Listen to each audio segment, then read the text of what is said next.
If there's a puddle, generally it's going to puddle in the same place in real life, right? Yeah.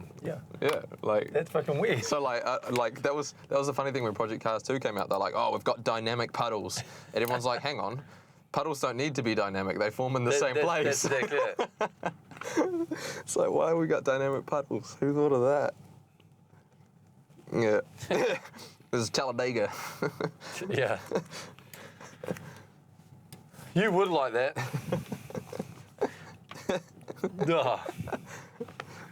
There's like Brendan. That's true though. Like first time he comes in, he's like, I don't know what to do with my hands. Like, oh, he's in here. Yeah. Yeah.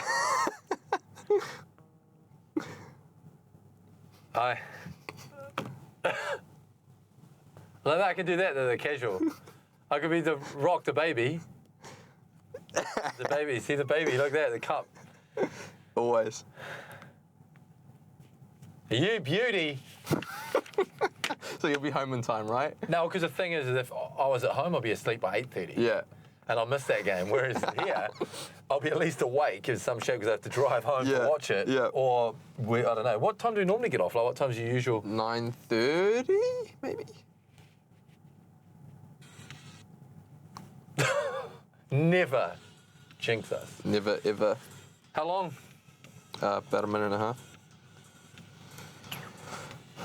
Bye.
This LPL Pro presentation is proudly brought to you by Star Insurance.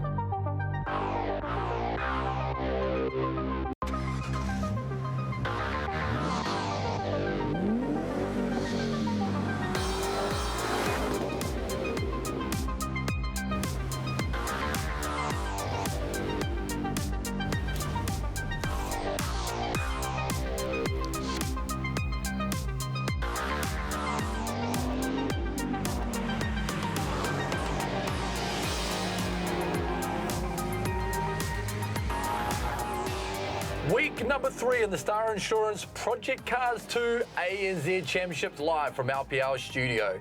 Good evening, kia ora, my name is Dwan. Along with me, Simon Chapman. Obviously, if I look a little bit different, that's because I am. Your normal host is away, so I've been kindly put in the hot seat, so to speak. So hopefully you're having a great, warm Anzac Day, wherever you are across the country and where you are tuning into this one. Simon, for you, it's Anzac Day. Firstly, great to be here. It's nice you guys to let me into the studio. What have you been up to on Anzac Day? Been working actually, just working at home on a few stories at velocitynews.co.nz, so if you want to keep up to date on all the world motorsport news, get on it. But what about yourself? You been busy? Always busy, but yeah, interestingly about the Velocity news, for everyone at home is tuning in, what's the big news? What's the hot ticket item in motor racing? Well, it's the middle of the week, so there's not a heck of a lot going on at the moment, but Scott Dixon, obviously over in America, doing pre-Indianapolis 500 testing, and another one of his counterparts, Will Power, saying that he wants to compete in the Bathurst 1000. So Bathurst 1000? Yeah. Awesome. Wild. Well, if you are just joining us and if you are friends of the show, you'll know that Ola have partnered with us and we are giving away a special free ride. All you have to do is simply download the Ola app and simply enter in Let's Ride and get your free trip up to $20. I'll be taking that, you'll be taking that home. I think, it's Anzac Day, so why not we make the most of it. So if you're new to this one and you're joining us wherever you are across the land and on the internet or on Sky Sports, and you're new, you're going to go, what are these gentlemen talking about? Well, we're going to explain it all to you. So let's have a look at how the tournament shapes up. The tournament structure is simple. 16 of the best sim racers on project cars have entered the tournament, and they will compete across 7 track locations across the globe. Each evening, 2 races in each of the locations, and for 6 weeks, all they have to do is battle hard to make it to the top 8. If they do make the top 8, plenty is at stake as you'll enter into the live grand final from SKYCITY Theatre.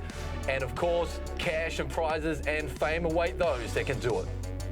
So here it is, the game settings and rules. Biggest one this season that we'll see is the change in damage type. So damage type this season is performance impact. So if you guys bang doors and bang wheels against the walls, you're going to have a bit of an impact on how your car's driving, whereas last season it was only physical, only cosmetic. One thing you will notice there too, ABS, stability control and traction control are all on.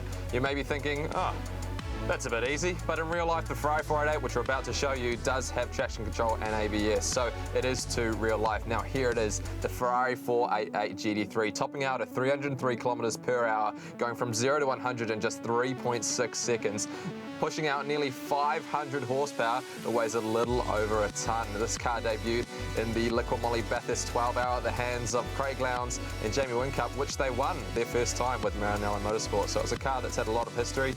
I believe there's something like, it's won about 50% of all the races it's ever entered. So a very successful platform, that GT3 Ferrari 488. Fantastic car, there you have it. So that's the tournament explained and how it's going to shape up tonight. 2 races, including qualifying, not too far away here at LPL Studios. For you, just quickly on the car, you see it there. It's very different from last season for those that have watched the season before. The Ferrari, excellent car for these for this course. Yeah, this car's wings and slicks essentially. It's a bit like a single-seater in some ways, so these guys have to really utilise the aero and all the grip on the tyres, but as we may find out later on tonight, tyres are going to be a big part. But the GT4 that we drove last season, a little bit slower. GT3 is a lot quicker, so these guys will be driving a car that's got a twin-turbo V8 in the back, so it's pretty fast. Very, very fast. So let's have a look at the track list and how it's going to unfold. So here it is, track schedule. Obviously, week 1, we were at home, Christchurch, Mike Perro Motorsport Park, down at Ruapuna. That was won by the man himself, Kyle Madden, THR Madzi AU. Then, week 2, we went to Zhuhai International Circuit, where Daniel Shields won that race. We continue the Asian leg, and then we do a Japanese triple header, where we go to Fuji Speedway tonight. Then we go to Sakito Circuit next week, which is based on Suzuka Circuit. And then we go to Sportsland Sugo in week 5. Week 6, obviously the big important one, Dubai Autodrome GP, where that will set up our top 8 for week 7, Bathurst Mount Panorama, circuit that we do know reasonably well here at LPL. So the tournament ladder shapes up like this. After 2 of the 7 weeks, it's Madzi with the win in week number 1, leading the table, closely followed by Bull with 680 points. Daniel Shields, also a winner last week, climbing up the rankings. Murphy's Law, 624, and Monkey Matt, who's a fan favourite always here at LPL, round out the top 5. Down the lower parts that need to do a lot of work, Roy Oliver, Info Agent, Alki 45, plenty to make up if they want to make the top 8. So there we have it. The first 2 weeks are won by the Brisbane boys, all the Kiwis over there. Obviously, you know, we're in ANZ spirits here tonight, but certainly race number 1 and race number 2, both won by the Brisbane contingent over there. You're looking at this course here, you look at obviously some very good races. Mentioned Monkey Matt from New Zealand. Who do you like the look of when you look forward into this race tonight? We've always been rooting for Robert Northway. He's a guy who's shown his abilities before. He competed in the last season of Project Cars 2, the New Zealand Championship. He's showing glimpses of being able to win, but a couple of mistakes have sort of plagued him a little bit. A jump start in the last race, which meant he had to pit twice. So I'm hoping that Robert Northway does well tonight. Well, we shall see very, very shortly. The gentlemen are getting ready, and obviously we are here in LPL Studios. So we're going to take a short break. Do not go anywhere, because when we come back, it's qualifying for race number 1. The Star Insurance Project Cars 2 ANZ Championship is proudly brought to you in association with Mammoth. Crush any task.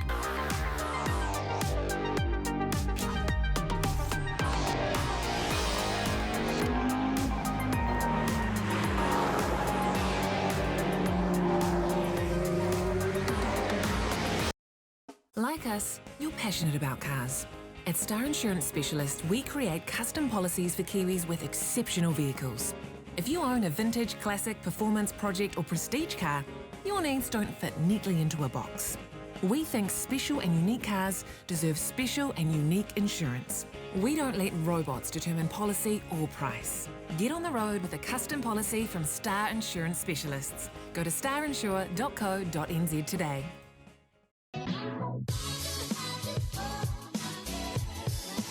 Need a ride?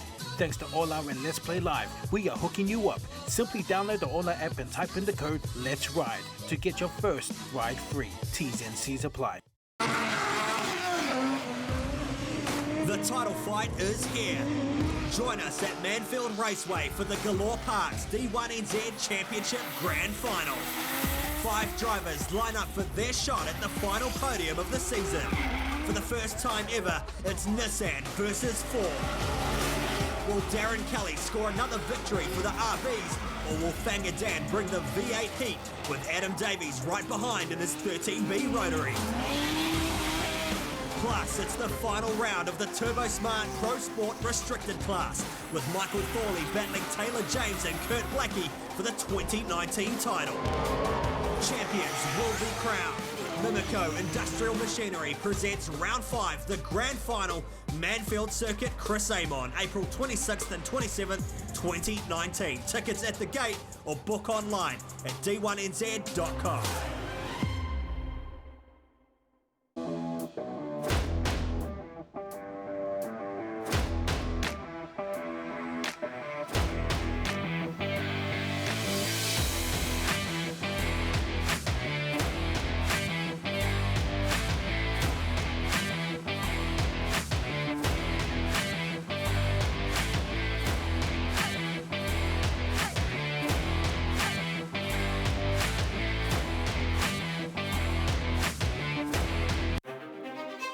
Test your limits.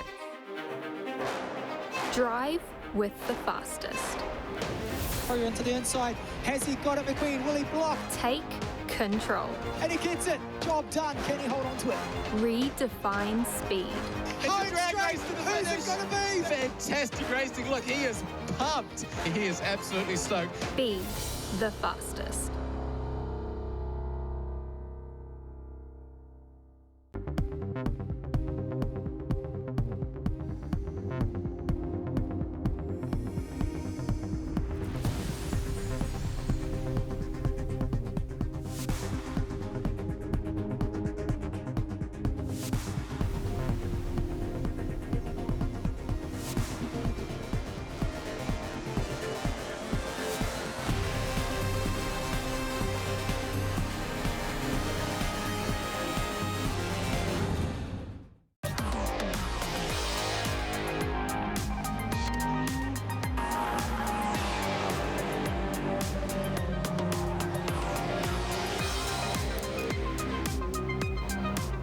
Every week, thanks to our friends in Mammoth Milk, we're giving you the chance to win a case of your favourite Mammoth Milk. All you have to do is head across to Let's Play Live HQ on Facebook, and you can find out how to win and enter that competition.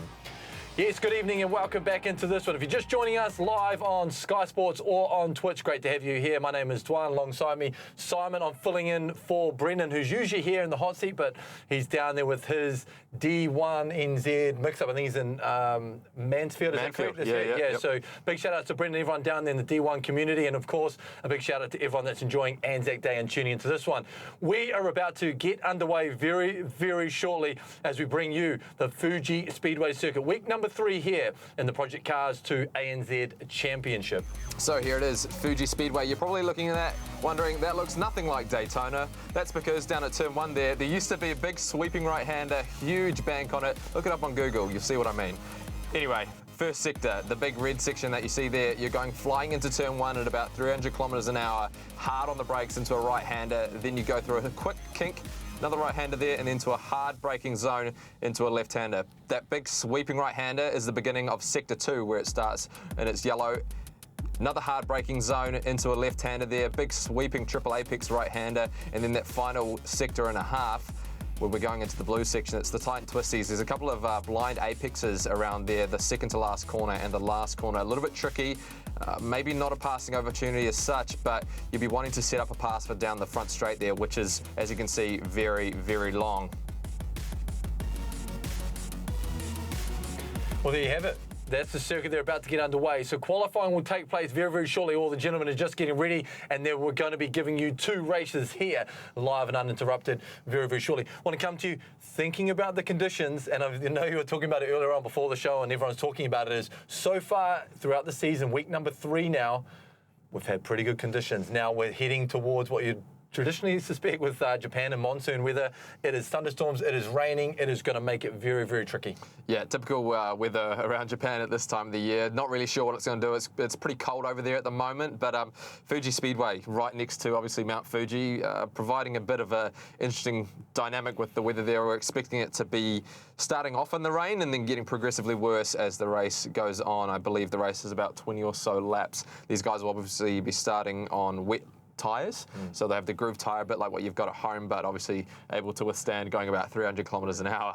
Absolutely, and then when you think about the course, you touched on it as we were looking at the track explainer. I mean, one of the really iconic pieces around this track is clearly the long, long straight, and you're coming into that one, and then you've got to brake very, very quickly as you come around the bend at the end. So for you, you know the course very, very well. How's it going to play into the hands of the racers today? It's going to be interesting. I think qualifying might be a little bit of a lottery with these conditions. You know, we generally see when it rains, the times maybe spread out a little bit more because you're not able to push as hard. So some guys might make a mistake somewhere where another guy won't. So it'll be interesting to see how they manage the conditions. Turn 1, I think, for the race is going to be quite interesting. There's a lot of room to play with.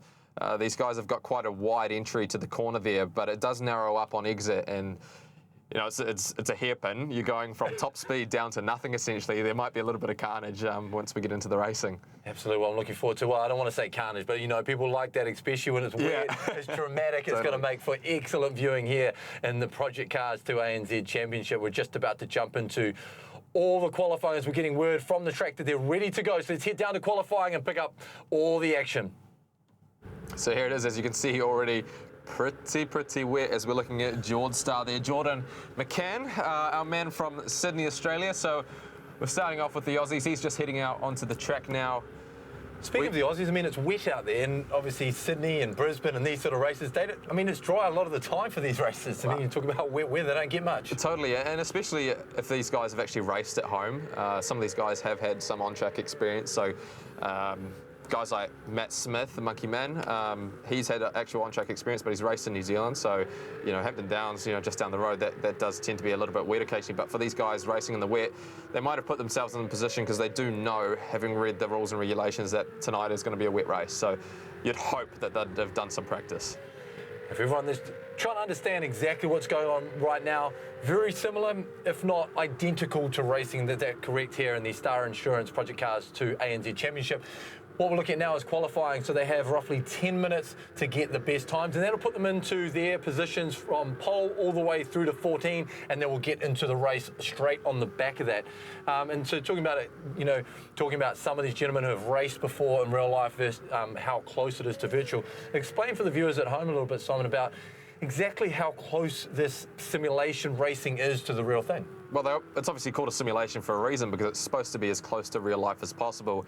Some do it better than others. Project Cars is one of those that's really good. It can actually do dynamic puddles, where these guys will be racing along the front straight, and you know, they might be driving along and all of a sudden the car swerves a little bit where it aquaplanes. That's because puddles have actually formed on the track, so you get some areas where it's more wet than others. Grip obviously is a big issue for these guys, so in the wet it won't lay down as much rubber as what it would in the dry. So we saw in the last couple of races, these guys, as they did more and more laps, the track got quicker and quicker because there was more tyre rubber from their own tyres going down onto the track. So this is the front straight that we were talking about. Here we're looking at Simon Bishop. It's a very, very long run down to turn 1, and the braking zone into turn 1 is critical to get right so that you can get as much time as possible out of the braking zone through that apex and get a good exit out of the corner here. The conditions are just terrible at the moment, and looking to get worse, like you said, it's going to be very interesting how this unfolds later on in the race, and just how dangerous to see a really heavy squall coming through from the race here. And you know, going back to the point you made earlier around you know, the closeness, the simulation race, we've seen in past competitions for LPL and Project Cars. We've seen some of the best physical racers in the country into these tournaments. It just goes to show how much you can transfer nowadays into these races, and it's just great to see. Yeah, totally. You know, a guy like Matt Smith, Monkey Matt, he's actually had some real life experience and at the grassroots level with 2K Cup, which is the basic concept is that you buy a car for $2,000 or less. You go out onto the track, you can put a roll cage in it if you want, a few modifications, and you basically race with other guys who've got pretty cheap cars. Obviously, the Ferrari 488 GT3, slightly more expensive than his little Toyota MR2, but you know, still racing nevertheless. You know, you may not get the same sensation of speed in a simulation that you would get in real life. So for a guy like Matt Smith to actually go down to the racetrack and be side by side with guys in real life, that'll actually teach him a lot coming into sim racing and vice versa, obviously. As we have a watch of Daniel Shields trying to get it done now as we're kicking into qualifying, but looking pretty good. Yeah, Shields has sort of been the man to beat. You know, speaking to some of the other guys, Simon Bishop, who's from Dunedin, he was just saying after the first round at Mike Perra Motorsport Park that he was just untouchable. You know, the guy's got a lot of experience in sim racing, obviously. He was at some points, you know, a second quicker than some of the other guys. So he obviously knows his way around the track. At the moment, you know, we're about 5 minutes into the session and we still haven't got some representative lap times on the board. So we'll wait for Daniel Shields to come past. I imagine this will be his first flying lap. At the moment, it is Simon Bishop who leads on a 146.120. But Daniel Shields is going to come across the line any moment now and we'll get a good marker as to what he can do. Shields about to cross the line and he goes P1. Look at that. 145.204, just ahead of Robert Northway, who does a 145.494. Just 3 tenths between those guys, effectively. Simon Bishop deciding to come into the pit lane. Not sure whether I would want to come into the pit lane just now, with less than 5 minutes to go, effectively, in the session. You've got to make your way out again, do a warm-up lap, get your tyres up to temperature, and hopefully bang out a quick lap. And it takes the best part of 1 minute and 45 to do a lap run here, so it doesn't give him much time if he does want to head out of the pit lane and set another representative lap time. But at the moment it is Shields who leads Northway, Simon Bishop, Monkey Man Matt Smith, and then I'm not sure who that is down in P4 at the moment. It might be Sam Ross Hunter. Speaking of Daniel Shields, last week's winner coming on strong. So Daniel Shields out of Brisbane, like you rightly pointed out, 145, leading so far in qualifying. So he's been looking really good over the first couple of weeks. Certainly last week he wins. He's in a very strong position to lead pole as we head into race number 1 here tonight at FUJI Speedway. So his racing has been phenomenal so far to start the season. Yeah, but he's also sort of been plagued a little bit by some issues. So we were expecting him to basically clean sweep round 1, you know, take for the best part of 400 points coming into round 2.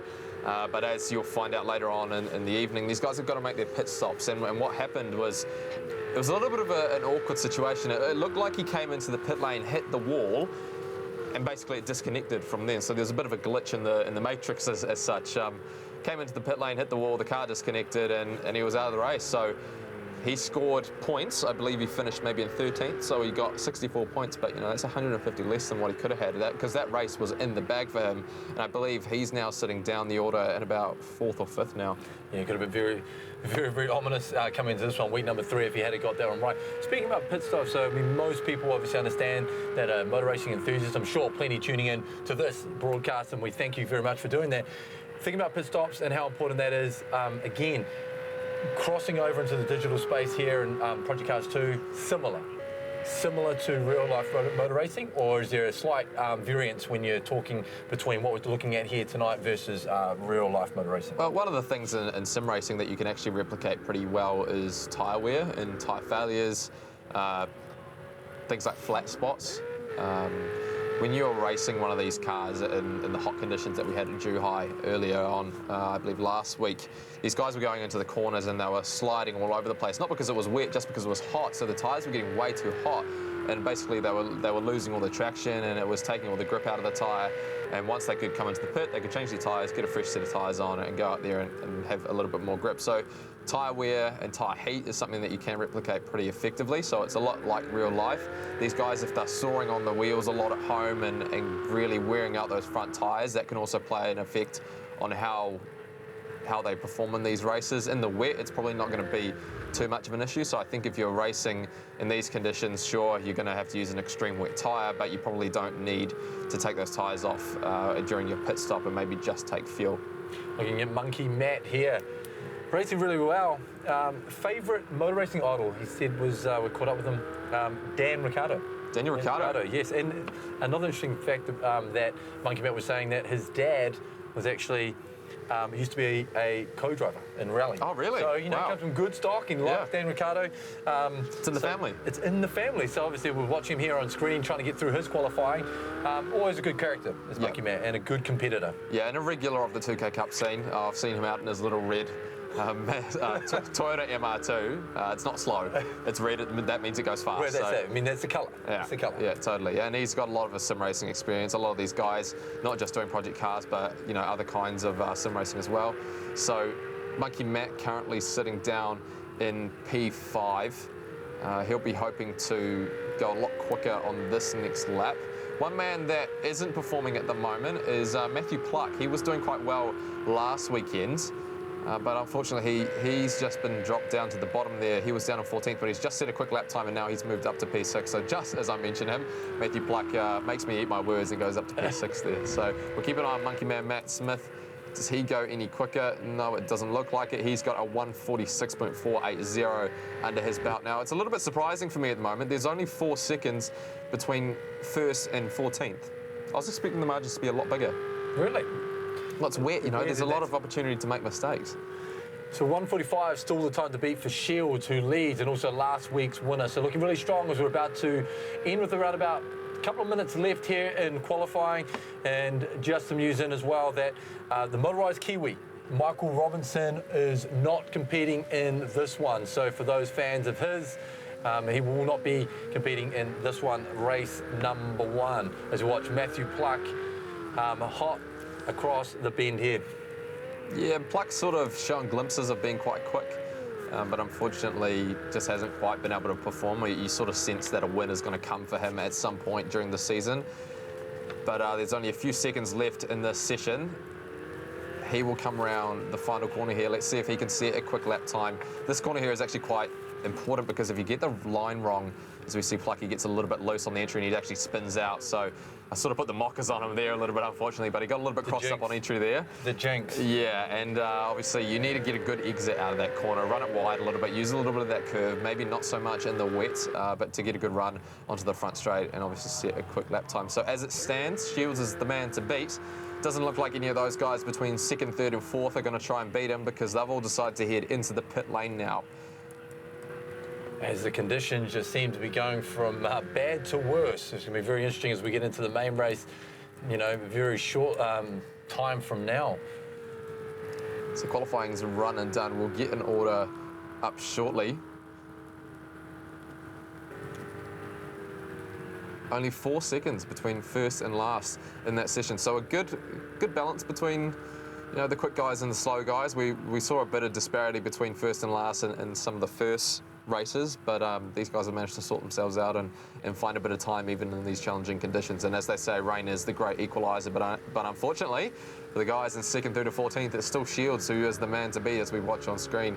He comes through the chicane now, just cruising around with this session nearing the completion. So Shields heading to pole position, and for him, after performance from last week, confidence must be high, and obviously he comes into this one, week number 3 of the ANZ Project Cars 2 qualify. Championship is done there in qualifying. Yes, welcome back into that one. There we had it, qualifying all wrapped up for you. Rightfully put, 1:45 is Daniel Shields, but the 4-second variation is all it is. And interesting, as you pointed out, with the rain, you kind of thought potentially there's going to be a lot more havoc, a lot more distance between them, but not a lot in it as we go into the main race. Yeah, not a lot between these guys considering the conditions. Thought that might have changed things up a bit, but here we go. Here are the standings. Your man in pole position, Daniel Shields out of Australia. Once again, the man on top. Robert Murphy's Law Northway, the man that I'm picking to win tonight, just 2 tenths back.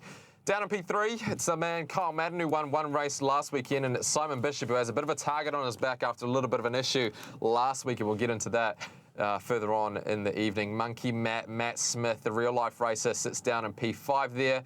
P6, Matthew Pluck. P7, Sam Hunter. P8, Damien Main. P9, Benjamin Crow, and P10, Dave Roberts. 11th, 12th, 13th, and 14th. Having to make up a little bit of time, 4 seconds between first and last. Alistair Coopers, we have to find up a little bit of time. Shane T, Daniel Pinkham, and George Starr will have to find some time in this race if they want to be challenging for the lead. But here we go. These guys are gritting up for race 1 of the evening. 19 laps around Fuji Speedway. This isn't Daytona. There's plenty of right-handers on this corner. We'll see how they gear up in this race. Daniel Shields, the man on pole position on your right. Robert Northway, the man on your left there. Northway, unfortunately, he's had a few issues with his starts this season. Last week, jumped the start at Zhuhai International Circuit and unfortunately got a drive-through penalty. So we just await the start of this race. Big crowd. Big crowd turned up, and hopefully at home everyone's enjoying this. And whatever they've been up to on ANZ Day, cruising across the land and probably just enjoying sitting back, having maybe a mammoth milk or something a bit stronger, I think. It's great to have them on board here as we're waiting for this one to be kicked off. Week number 3 here at Fuji Speedway, as you've rightly put out, Simon. And it is proudly brought to you by Star Insurance Specialists and by Mammoth. So for you, you've already made your pick. I think you called it earlier saying you like the look of Northway in this. And is there any reasons today? You just think he's been building through this, or you just think this course favours his racing? I think he's got potential. I think he's got a lot of potential, and I think we're just about to get ready to go. They're just sinking the session. Who's your pick, just quickly? Have to go with Shields. You know, I'm not Brendan, who would know this far. Debbie's been in there, or yourself, but certainly from what I've seen from afar, have to go with Shields. Yeah, definitely. And once again, it looks like Northway's got a ripper start. He's going to get the whole shot into turn 1. It looks like Shields going to slot him behind as they field out about 4 and 5 wide, heading into turn 1. There's a bit of drama behind. A big shunt that takes out 3 cars. Not exactly sure who those guys were. Some of the back markers, unfortunately, having a big tangle down into turn 1. Didn't even make it to the first corner. Robert Northway, he's got the whole shot into turn 1, but Shields already challenging him. Into turn 3 we go. Who's going to hold the position? Robert Northway, so he just hangs on there. Shields has to slot back into P2. Pluck gets up into P3, and it looks like Kyle Madden is just slotted into P4 there. Simon Bishop holds station in P5, but at the moment it's Robert Northway. He's got a handy lead of about 5 car lengths as they head into the tight hairpin. Oh, bit of drama there. Matthew Pluck getting into, looks like maybe bit of drama there with Kyle Madden going into the back of him, and then Simon Bishop also getting caught up in the drama. Those guys managing to get away without too much in the way of drama, but still it looks like Robert Northway is just holding on to that lead though, but Shields, he's looking menacing at the moment. What a start. Carnage galore, as you've kind of rightly predicted with the rain. Not quite sure who was involved. Well, it looks like we've got a couple of guys down the order there who are well off the pace. Not sure exactly who that is. We'll try and pick those up in a moment. It looks like maybe some of those guys are Benjamin Crow. Can't quite tell from the gamer tags, unfortunately, but we'll maybe get to those guys a little bit later. Daniel Shields at the front, though. Good start. Robert Northway, as you pointed, fantastic. So these two gentlemen, here we go. Looks like Northway just got a bit of a bad exit. What you have to do maybe is let Shields go by, just slip. Here we go, he's going to just edge to the left maybe and just slip up into his rear wing. But actually it looks like Northway gets a little bit of a good run with the side draft, the NASCAR style. Let's see under the braking who's going to get it. It looks like Northway is with the inside line. That's allowed him to take the advantage through there, but that's allowing guys like Pluck to get in amongst it now. He's challenging for P2 here on Shields. Now that's what he'll be loving at the moment, is seeing these two out in front battling away. As we look at the first laps of 1:54, so plenty of time to make up, and obviously with the action unfolding at the start, drama galore in this one. Yeah, the top 3 have already edged away from the guys like Madden and Bishop, and I would have expected maybe Kyle Madden, being a race 1 winner last week, to come back and maybe be challenging for the podium, but unfortunately he's stuck with Simon Bishop right on his rear wing. As we head through to the completion of Sector 2, you see they just crossed that white line there. Pluck, we're watching now, following behind him. Shields just up ahead of him, and then Northway in the lead, obviously. Only 2 laps into this race. There's still plenty more left in this one. I think if you are Pluck, you may be just sitting back here and waiting for maybe a little bit of drama between these two, because I know that Northway and Shields have had a bit of a bingle before. They're not adverse to a bit of drama. We saw that at round 1 at Ruapuna. Great point, and that's it. He's playing very safe, especially in the conditions, and letting the 2 leaders go hard, but just staying right there tight. tight on the two at the front. And do you think that's the strategy that Pluck will play out for a while? And where's the opportunity for him as he moves through over the later laps? Yeah, I think you just sort of hold a watching brief behind these guys and just wait to see what they do. You don't want to fall too far back, as we can see. There's already a few car links between second and third now. You'll be still wanting to maintain that slipstream behind them. I wouldn't be wanting to sit too far back of these guys, but you still don't want to get too close that these guys might have a bit of drama. As we see Shields now, he's tucked up to the rear wing of Northway, swings left. That's not going to be the best position to get around the outside. Getting around the outside is a hard thing to do, but it sort of relies on a guy like Northway making a mistake, which we have seen in the past. It's a criticism, unfortunately, but it's the truth as well. As we can see, oh, they bang doors. Northway has the inside line, but Shields has just got his nose in front, but Shields backs out of it sensibly. Where's Pluck in all of this, though? Is he going to capitalise on the drama just up ahead of him? Looks like maybe there's only 6/10 between them, so he's just looking on now. Shields looks to the outside, shows his nose, just said, hey, look, I'm here. Keep an eye on me. Northway still holding that advantage, though. He looks a lot looser than Shields. Shields is quite straight. He's keeping that car sort of on the straight and narrow, I guess you could say, whereas Northway, he's having to go on the defensive. He's taking racing lines that aren't really conventional. Really pushing each other, though, aren't they? You know, so early in this 19 lapper, they're really going at each other, the top two leaders. It just shows, I guess, where they want to be and the intention.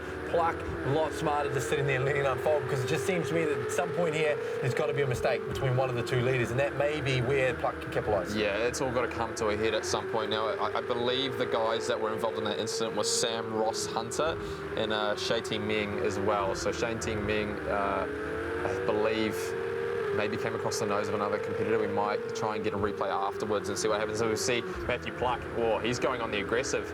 He's not taking my advice. He's deciding that he's going to take any advantage that he can. The door was well and truly open, but that compromises exit, and now that's going to allow Northway and Shields to just edge away a little bit. There'll be a little bit of a slipstream that he can play with, but it won't be enough to get alongside these two guys in the lead. So Northway, as it stands, we go on to lap 3. He still leads this race, but again, side by side, heading down into turn 1. I think Shields has got to change his tact. 147 speeds are getting up there now. Really nice, sideways. Yeah, Northway, it looked like he just locked up the rears that time, and that just allowed Shields to slip right by in these slippery conditions. Pluck 2 has gotten up into P2 now. Northway, it looks like he's dropped back down to 3rd overall. Simon Bishop and Kyle Madden still holding 4th and 5th overall. Actually, it looks like Madden might have dropped out of that. I think he might have dropped back down to P9. So, unfortunately, Mr. Madden, one of our race winners from last week, has dropped down to the back end of the top 10. And I believe Matt Smith has actually moved up into the top 5. So, bit of change in the order. Bit of change, and that's what we're going to expect. It's only lap number 4, but it's exactly what we talked about just before, saying that there's got to be, I mean, the way that they were both racing in Shields and Northway, there was something that was going to give, and right then it was there, and look what Pluck did. He's raced the first 3 laps to perfection, really, hasn't he? Yeah, Pluck's capitalised on an opportunity there, obviously waiting for Northway to make a mistake. He's my pick, but he just seems to make too many mistakes, unfortunately. But we saw there into turn 1, it looked like maybe Shields was playing the long game, expecting Northway to maybe brake just that little bit too late. It looked like he got quite deep into the corner, didn't quite make the apex, and that allowed Shields to just blow right by. Well, Matthew Pluck, aka Bull, is his racing name, also really got a lot of karting achievements, actual karting achievements. So a gentleman that knows the courses really, really well from that traditional kind of sense. Down there in Christchurch, Garden Championships, plenty of podium finishes and South Island Championships. So he's got the nous to get this thing done. And his karting experience will actually be quite invaluable for him tonight, because in a kart you need to carry your momentum through the corners. You need to drive the thing quite straight generally. In the wet conditions, you don't want to be lighting up those rear tyres a lot, and you want to be driving the car straight out of the corners. As we see, I'll put the commentator's curse on him again. He just makes a little bit of a mistake into turn 1 there, unfortunately locking the rear brakes, and that allowed Shields to just get away. So you'll have to hopefully narrow that margin on this next lap after that wee mistake. And so for Northway, when apart from the commentator's curse, which you're giving him right now, which is unfair for the poor guy, is this really about the situation he's in and the pressure he's under? Because it's very, very tight back here, or is this just simply those little mistakes that just seem to creep into his racing? Yeah, it seems to unfortunately be a common staple of his. I think maybe he just gets a little bit flustered. We were only on to lap 4, I believe, when he made the mistake there. So unfortunately, that's cost him the lead here in this race, and he's actually dropped back down to P3 overall. So there's still a lot of time left in this race.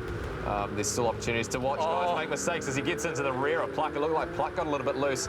That just caused Robert Northway to get a little bit, maybe freaked out a little bit and just had to lock on the anchors and unfortunately went into the rear end of Pluck. So hopefully not too much damage on the back of those cars.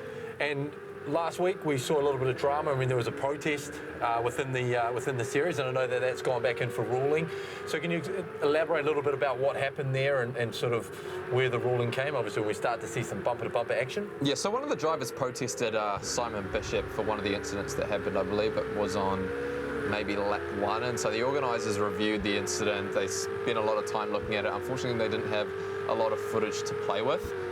There was basically one camera angle that they could look at, and from that they determined that it was a racing incident and neither driver could really do much in that incident. It looked like Simon Bishop was taking his normal racing line. The car in front of him slowed because he was looking at another car which was going off the track. And unfortunately, what that meant was Bishop kind of had nowhere to go. So he went into the rear end of them. Unfortunately, that set the car in front of him into the other car and all hell broke loose. So they looked at it extensively and sort of came up to the conclusion that you can't really put blame on either of those guys. So a racing incident at the end of the day. So that's a really good, crossover again. We're looking at Project 2's cars that there is very similar. I mean, you will be at stake. You can't just come into this thing and just start throwing your car around. You can't start banging people off the tracks. It's a really important point because, yes, whilst it may be the digital version of motor racing, obviously a lot at stake here. Money, obviously, prize pool is high. Obviously, all those things that come out here live on Sky Sports and on Twitch, you just can't do it. So that's why there are these types of rulings. So it didn't obviously go ahead. As we look here, Sam Hunter, the first to jump into the pit. Yeah, so as you'll see, these guys will have to make one compulsory pit stop. There's no real time frame in which you have to do it. You just have to do it. You don't need to take tyres. You can just take fuel. These guys will probably... It'll be interesting to see how actually the leaders play out, because obviously they've got a bit of a gap over guys like Bishop and Monkey Man Max Smith. If I'm Northway, I'm probably thinking maybe come in early, get the pit stop done, and then just get out of clear air. As we can see, it looks like he's actually, maybe he's listening to the commentary because he's heading into the pit lane. Now you give him he's heading there early. And so lap number 6 of 19. So he's got, a really early pit, obviously, especially when he's in the top 3. And so you think that will affect as he comes out of here and pushes that to try to get back into the top 2? Essentially what he's trying to do is get an undercut. So the idea is that you pit early, you maybe take a little less fuel, maybe don't take tyres, or if you do take tyres, that's going to give you a bit of an advantage on speed. In the wet, it doesn't matter so much. These guys come out, they get some clear air, they can cut some laps without having to have guys around them and distract them and slow them down, and therefore can basically cut into the lead that those guys had at the front who are still battling. So it's sort of a delta in some ways. You're trying to make an advantage while you're on your own. It's kind of a complicated one, but we'll see it play out once guys like Shields and Pluck have made their pit stop, and we'll actually see whether or not the undercut does work. As now we watch Simon Bishop, who's up into P3. You're probably wondering why. That's because Northway has dropped down the order into P12. So Bishop sitting effectively 4th on the road, but he's having to battle with Matt Smith, who sends it down the inside into the hairpin, backs out of it sensibly. That's a really tight corner, and you probably don't want to be passing through there. So Bishop holds station there in 3rd overall. These guys are 6 seconds adrift of the leaders now, so their battle obviously is slowing them down and costing them time. So again, thank you very much for everyone that's tuning into this one. The Star Insurance Project Cars 2 ANZ Championship, week number 3, Fuji Speedway. We're in the midst of race number 1, and the action's been intense. Wet weather for the first time has greeted the races here. 2 races to be had tonight, and hopefully you're enjoying this on an Anzac Day here in Australia and New Zealand as we jump into Pluck in P2, pushing hard, and he has done throughout the entire race so far, hasn't he, Simon? Yeah, well, it's actually interesting because he's actually dropped back 1.2 seconds now of Shields. So Shields with the lead and a bit of clear air in front of him has managed to edge away. So Pluck, unfortunately, just dropping back the best part of now 1.4 seconds. That long straight maybe not doing him too many favours there, just didn't get a good exit out of the final corner. Shields making the most, obviously the quickest man in qualifying. So we watch now, Matt Smith tries to send it down the inside of Simon Bishop. Looks like he might be able to get the move done easy. Look at that. Nice, it's Matt grinding today, looking good, looking very, very good. As we see Mads, winner of one of the weeks, trying to take his pit now. So, really interesting point you keep talking about as far as the clean air. You're talking about the races and with the rain, obviously slightly different, obviously adding to that as well. Can you explain a little bit for some of the non-purists in motor racing why that's important? Obviously we see it now, a really good shot of it here when you're just tucked in behind and there's the air there and the flow streamlined, and then you see the rain coming off, obviously slightly different in rain conditions. Yeah, so obviously for a guy like Shields, when I say he's in clean air, it essentially means there's no disturbed air in front of him from another car. So at the moment, looking at Bishop there's a car in front of him which is punching a hole in the air, essentially, and that disturbs the air over Bishop's car. Now what that means is he's not getting nice clean air, which would go through the aerodynamic parts of the car, like the front wing and the rear wing and the under tray, the diffuser, which would make the aero elements on the car work really well. What that also means though is because there's a big hole in the air, it means that when you get into a straight, there's less air going over the car, so there's less air resistance, less drag, and essentially you can go faster. It's a bit like trying to, you know, when you go down to the beach and it's a really windy day, you're trying to run against a headwind and you're like, man, this is really hard. Imagine having essentially a tailwind behind you because there's no air resistance on the front of your car, and you're almost getting pushed along because you're able to catch the guy in front of you. So that's what we're talking about when we're talking about clean air, dirty air, and punching a hole in the air. So I understand that. See what you're saying? It's like when I go to the beach in my Speedos versus my boardies, I'm getting less drag. Yes. And it makes me, that's the reason why I do wear Speedos for everyone that may have seen me out there. So I do apologise, but that gives me that slipstream ability to get to the ocean quickly. Yeah, right. Yeah, totally. So everyone that may have been to the beach today on Anzac Day enjoying it, there you go. That's the reason why you should wear Speedos versus boardies, and that's exactly how we're transferring it into tonight's action here at LPL Studios. As we look into this one. Alistair Coopers. Another pit, maybe one of those guys who got into a little bit of drama at the start there. He's going to get a few repairs, going to get that left headlight fixed, and he'll head out back onto the track and hopefully crack the top 10, because unfortunately it looks like he's not looking at the top 10, he's looking at it from the outside. So now we look at Matthew Pluck. Currently sitting down at P2, that margin is extending. Shields in the lead now by 2 seconds. Matt Smith, 7 seconds adrift, so that battle that he's been having with Simon Bishop has obviously cost him a bit of time, and he's just sitting in arrears of the leaders. The wet weather is still continuing here at FUJI Speedway. The monsoon season is well and truly underway. I do wonder what it's going to be like next weekend at SKYCITY circuit, because that is a circuit where you do not want to have wet conditions with the big left, right, left, right, left, right section. That can make things a little bit tricky and tend to make these cars go a little bit wild. You can see actually those dynamic puddles we were talking about a little bit earlier, these big areas where the water is pooling, and if you actually hit that water, the car is likely to spin. If you've got a PC or even an Xbox or a PlayStation, I believe you can download the demo, and one of the demos is that you can go out in the wet conditions and you can actually sense what it's like. But go down to your local warehouse, maybe JB Hi-Fi, Steam even. If you're a PC gamer, and grab Project Cars 2, because it's a great game. Lots of diversity in terms of the different kinds of cars that you can drive. You know, you don't just have to drive the Ginetta or the Ferrari like we have. There's lots of opportunities and lots of different cars. We see a bit of a lightning strike, so the conditions are getting way worse out here. Those puddles getting a lot bigger on track, and hopefully these guys will manage to negotiate those without too much drama. Robert Murphy's Law Northway, keep an eye on him. He's now up to P5. As some of those other guys make their pit stop, but still it's Shields and Pluck who hold the advantage here. Shields with a 2.4 second advantage. Matt Smith has just decided to take his first pit stop and has duly dropped behind Northway down into P8 there. So looks like Michael Robinson maybe up to P7? P7 at the moment. You know, no, Dave Roberts, sorry, that's Dave Roberts. Dave Robinson's not in the race. So if we want to come back to the lower part, obviously we're seeing some great action here at the top, and we're seeing it through Shields, Pluck, and Murphy's Law Northway. If you're at the back, obviously it's race number 1 of 2, and you're looking at the bottom part of, you know, in positions 11, 12, 13, 14. What are you trying to do over the final 9 laps? Is it just build confidence, get used to the course, ready to project into race number 2 in qualifying, or is it really something else? Well, I'd like to say that, but the conditions are getting a lot worse. Absolutely. So any adaptations that you're making, it's only going to get worse for you out there. So I guess it is about building confidence and trying to find a line which is going to work for you. When you're in these wet conditions, there's basically no chance to find a dry line. The dry line no longer exists. As we see Matthew Pluck, he's decided to come into the pit lane. Simon Bishop has followed in behind him as well. Shields still out in front now.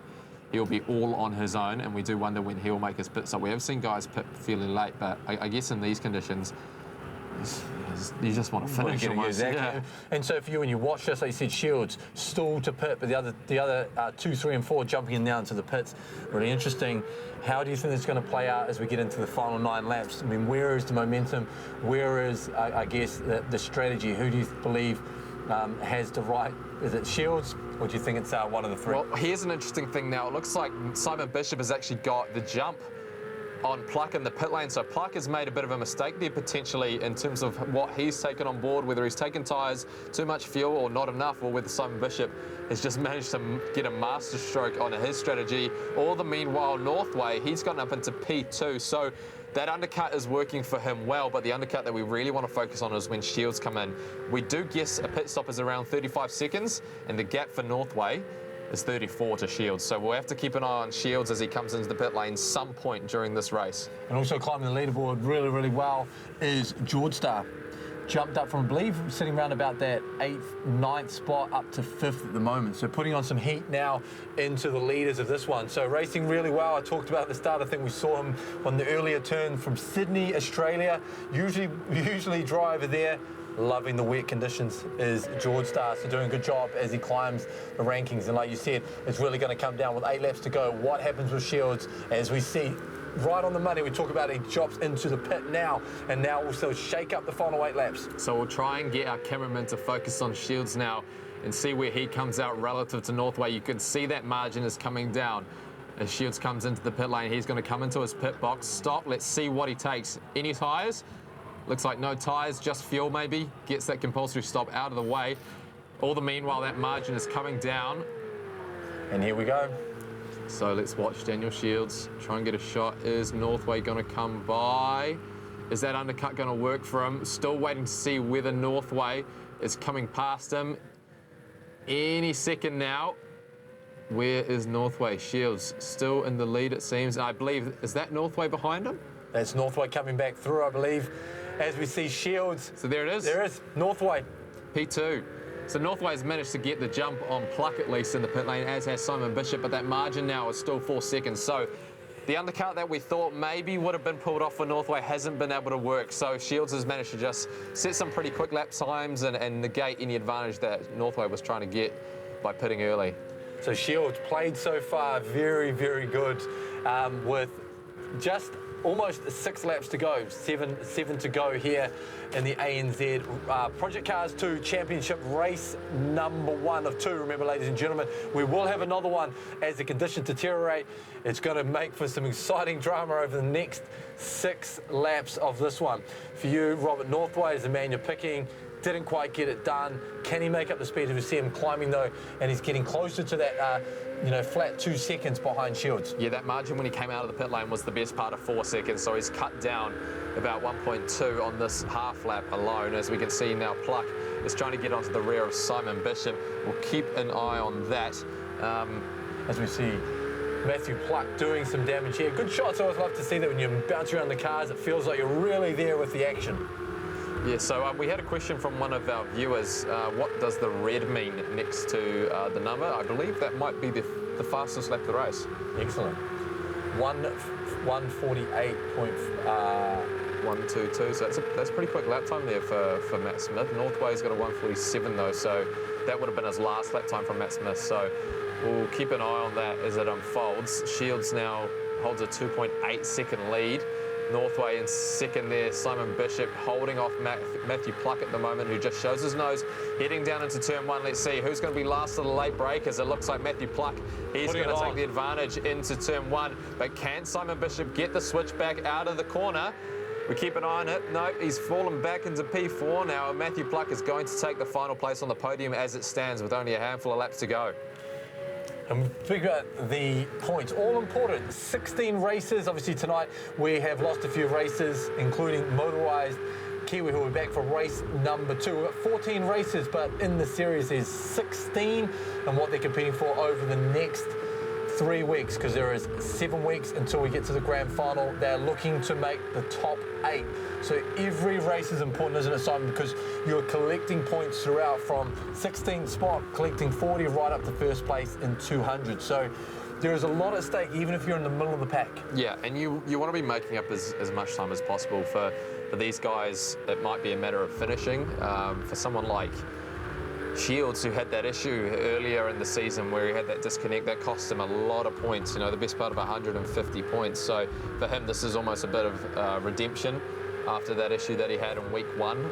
This could be, I believe, maybe his second or third win for the season if it all stays the way it is at the moment. But Northway is still keeping a good eye on Shields at the moment. As you can see, those big puddles on either side of the circuit there. Northway currently 1.2 behind Shields, not really enough to get into the slipstream at the moment. But if you're a guy like Pluck or Simon Bishop or Matt Smith, you want to be winning, because they're nowhere near the lead of the championship at this point. Yeah, and they need to make a good win or 2 wins tonight in week number 3 will really help elevate them up the rankings, like you said.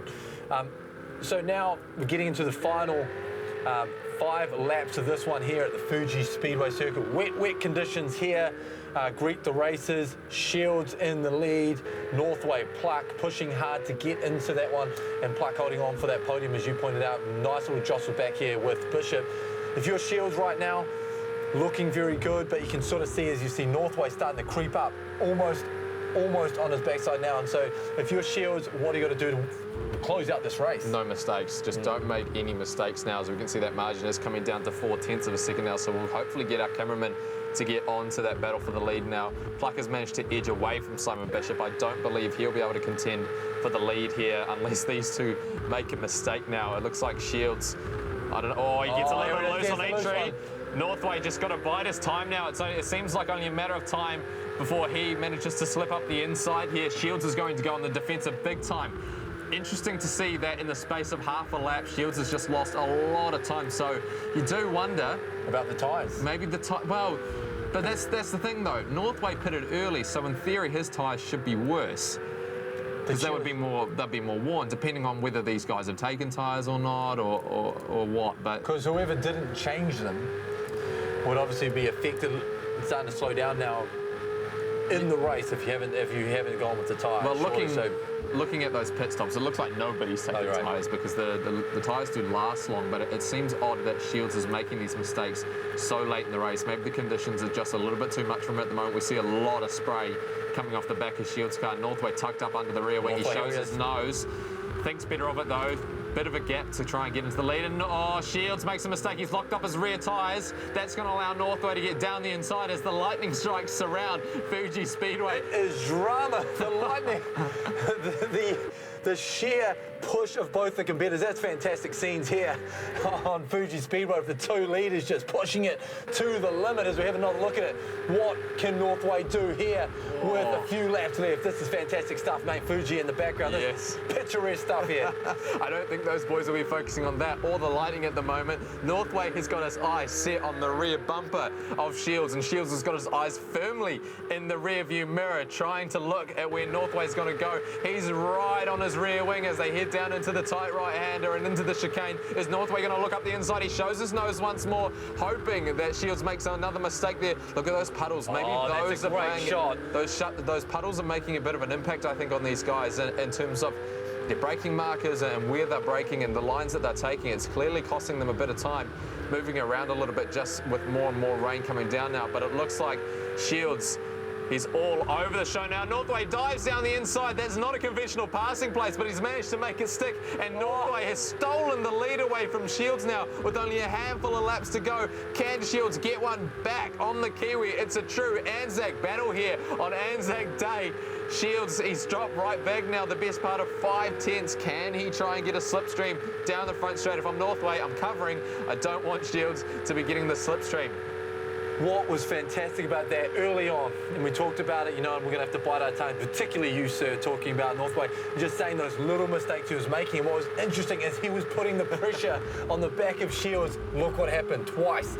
He couldn't get it done and just kept putting it on him, and then finally made his move. Yeah, real interesting now. It looks like Shields a little bit more conservative into turn 1 there, and that's allowed Northway to just edge out by the best part of a 10th and a half. We're going to head into turn 3 now. You see those tail lights in the distance there, just getting further and further away. Northway, sans any mistakes, could be heading along for his first win of the season here in the Project Cars 2 ANZ Championship. I don't want to say you picked it, but you did pick it. If he can hold on, you knew it. Yeah. I don't know, you knew something, whether it was conditions or chatting to him, but certainly he had him, and he didn't look great early when he did. He's been in the pack, but certainly he has made it count when it needed to be here with 3 laps to go. Wow, amazing how the tides have changed here at FUJI Speedway. Northway now edging out to nearly a second's advantage over Shields. Shields the man who topped pole position, topped qualifying. We see another car go off to the right. Not sure exactly who that is, but they've gotten out of the way of the leaders, so they won't trouble them come the end of this race. There's only maybe 3 more laps left in this race.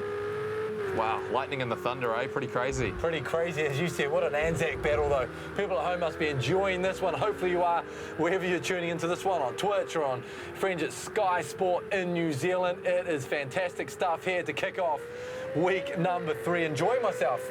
I'm not a regular, as you know, but it's been fantastic to be in here and just enjoying all the motor racing action, as I'm sure everyone at home is. Thunder, lightning, rain, drama. It's got everything.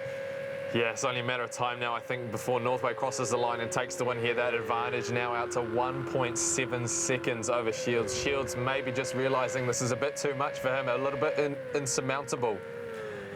Well, we'd like to think not, but you're right. He just had kept getting pushed and pushed, and Northway deserves what he gets at the moment. Pluck, interestingly though, has himself pushed up. He's looking really good. I mean, there's about there's 4 seconds now. He's into the 3s, 3 seconds. So he's raced really well as well, his Pluck. Yeah, so Northway on that last lap did a 147.8, Shields did a 149.4, and Pluck was the best part of a second and a half quicker than Shields on that last lap. So he's managed to cut that margin right down. As we see Daniel Pinkham, he was one of those guys that was doing quite well at the start of the season. I actually raced him on iRacing the other week. I was like, is this the Daniel Pinkham? He's like, yeah, sure is. I was like, oh, hey, how's it going? And he's like, yeah, the racing's been real hard. There's a lot of drama, as we can see, the car just up ahead of him.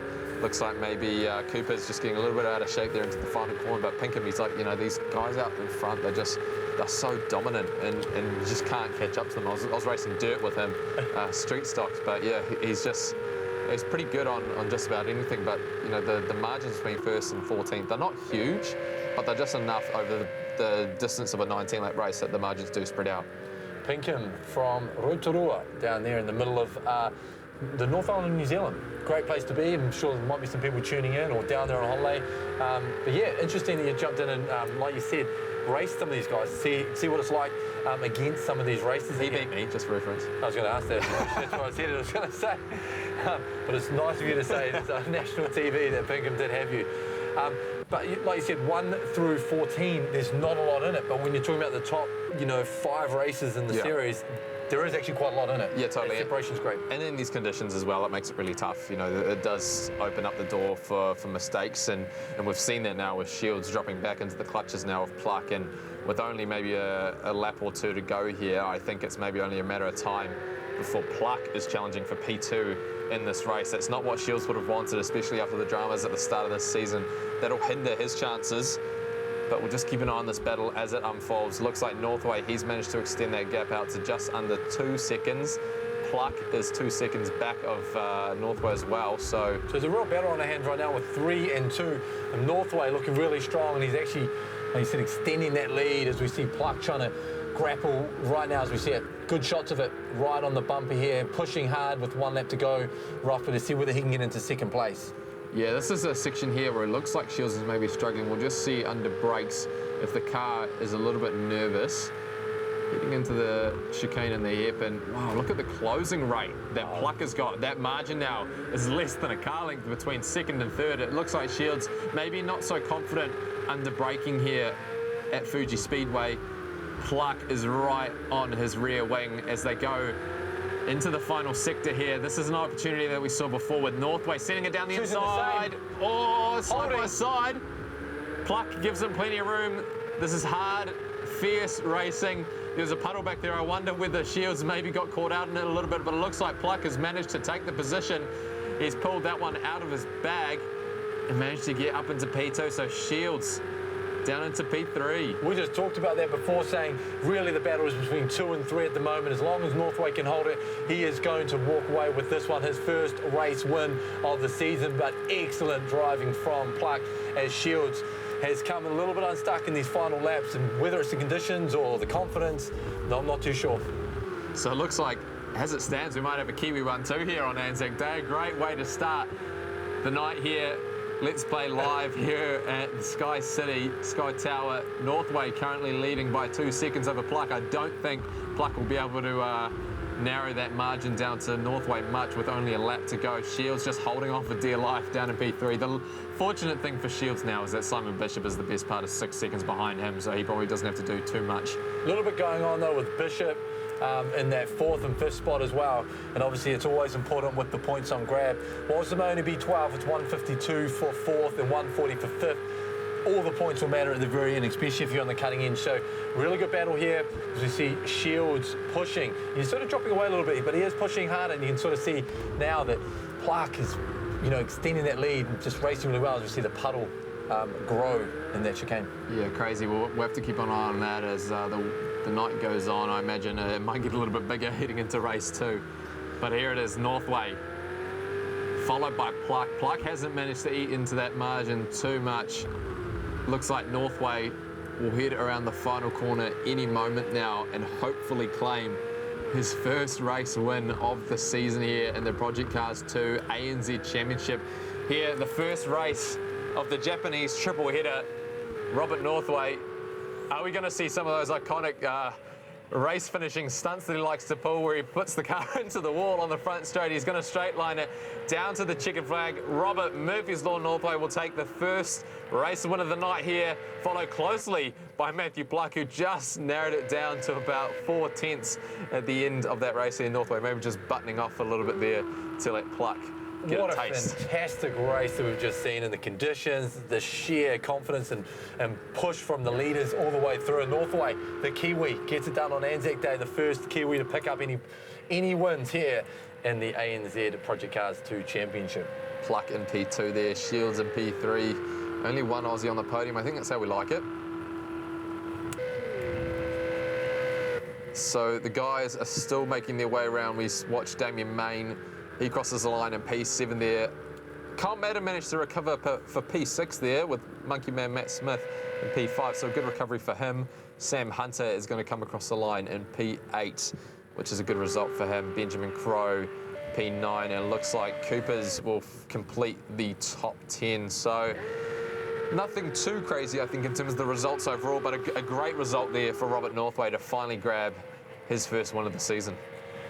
Absolutely fantastic stuff, and just the sheer drama, the sheer confidence, the sheer push from a lot of these drivers. It was drama from corner number 1, wasn't it, Simon? When we saw just carnage with the conditions, and then it's been a bit of cat and mouse, so to speak, with the strategy and pit, as you talked about throughout race number 1, and then Northway to walk away with his first win of the series. Fantastic. Yeah, well, what a comeback for Northway, considering, you know, he had that start, you know, tried to get the lead with the undercut, but it didn't quite work. He made the mistake, and obviously that allowed Shields to get through, but Shields dropped back in the end. So there it is. Robert and Murphy's Law Northway gets P1, Matthew Pluck P2 to make it a Kiwi 1-2 on the podium. Daniel Shields completes the podium in P3. Simon Bishop down there in P4. He'll be hoping to make up a little bit of time in qualifying and the next race to get onto that podium. Monkey Man Matt Smith P5. Kyle Madden P6, Damien Main P7, Sam Hunter, Benjamin Crow and Alistair Coopers rounding out the top 10. Daniel Pinkham disappointing down in P11. Jordan McCann down in P12. Dave Roberts in P13. And the last man in the order, Shane T. Ming. Well, there we have it. Race number 1 done and dusted here. Week number 3, FUJI Speedway, live from LPL Studios. Simon, for you, just before we get and have a quick break, it was really all about Northway, Shields and Pluck, and in the end it was Robert Northway picking up race number 1 here for him, and the winners the winner's tick box. I called it, didn't I? You did call it. I'll give you that. I'll give you that. I'll give you that, sir. And hopefully, if everyone at home that has been supporting us, you are enjoying all this high-octane action live and uninterrupted here on Sky Sports and on Twitch. We are going to take a short break. When we come back, race number 2, live and uninterrupted. Don't go anywhere. The Star Insurance Project Cars 2 ANZ Championship is proudly brought to you in association with Logitech G, gaming with science.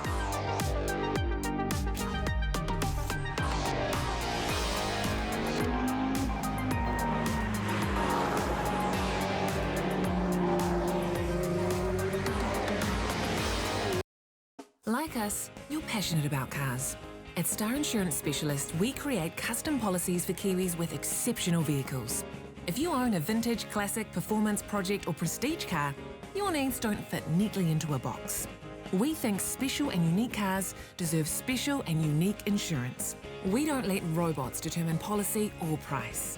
Get on the road with a custom policy from Star Insurance Specialists. Go to starinsure.co.nz today.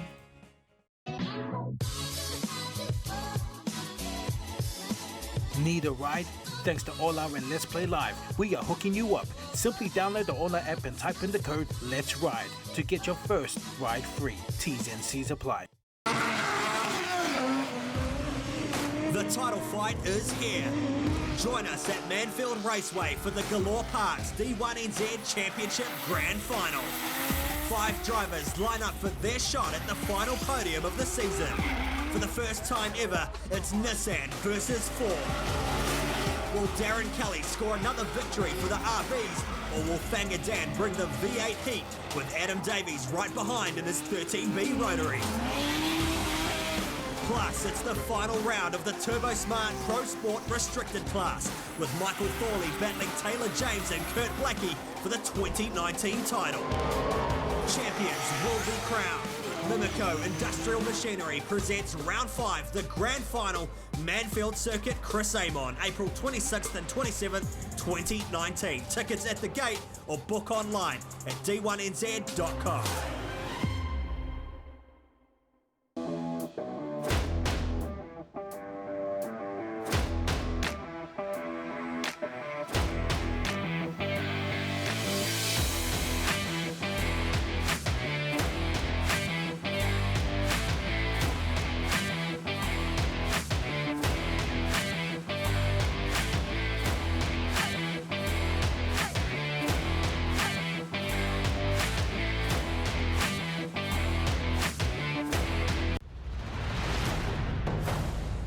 War is upon us, They might have found another kill. Carly out of position. and there will be no dialogue. He's just beyond godlike. The words speak for themselves. Show no mercy. It's gonna be a wash as everyone is either dead or retreating. And be relentless. Enlist for war.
Score yourself a free ride thanks to our partners Ola. All you have to do is simply download the app and use the coupon Let's Ride for your free ride. Yes, kia ora, welcome back into this one, the LPR Star Insurance ANZ Project Cars 2 Championship. My name is Dwan. I'm sitting in the hot seat for Brendan, who's dealing with all his D1 duties down there in the South Island. And of course, as always, Simon Chapman. We've just wrapped up race number 1. We've got one more to come. We're about to jump into qualifying and then wrap up here on FUJI Speedway week number 3. Simon, quickly before we jump into race number 2, how good was match number 1? Robert Northway, the winner. Well, it's good to see a guy, not necessarily go from lights to flag, get the pole position and run away with the win. So it was really good to see Northway actually come from behind in tricky conditions and manage to get the win. Absolutely. Robert Northway walking away with the win.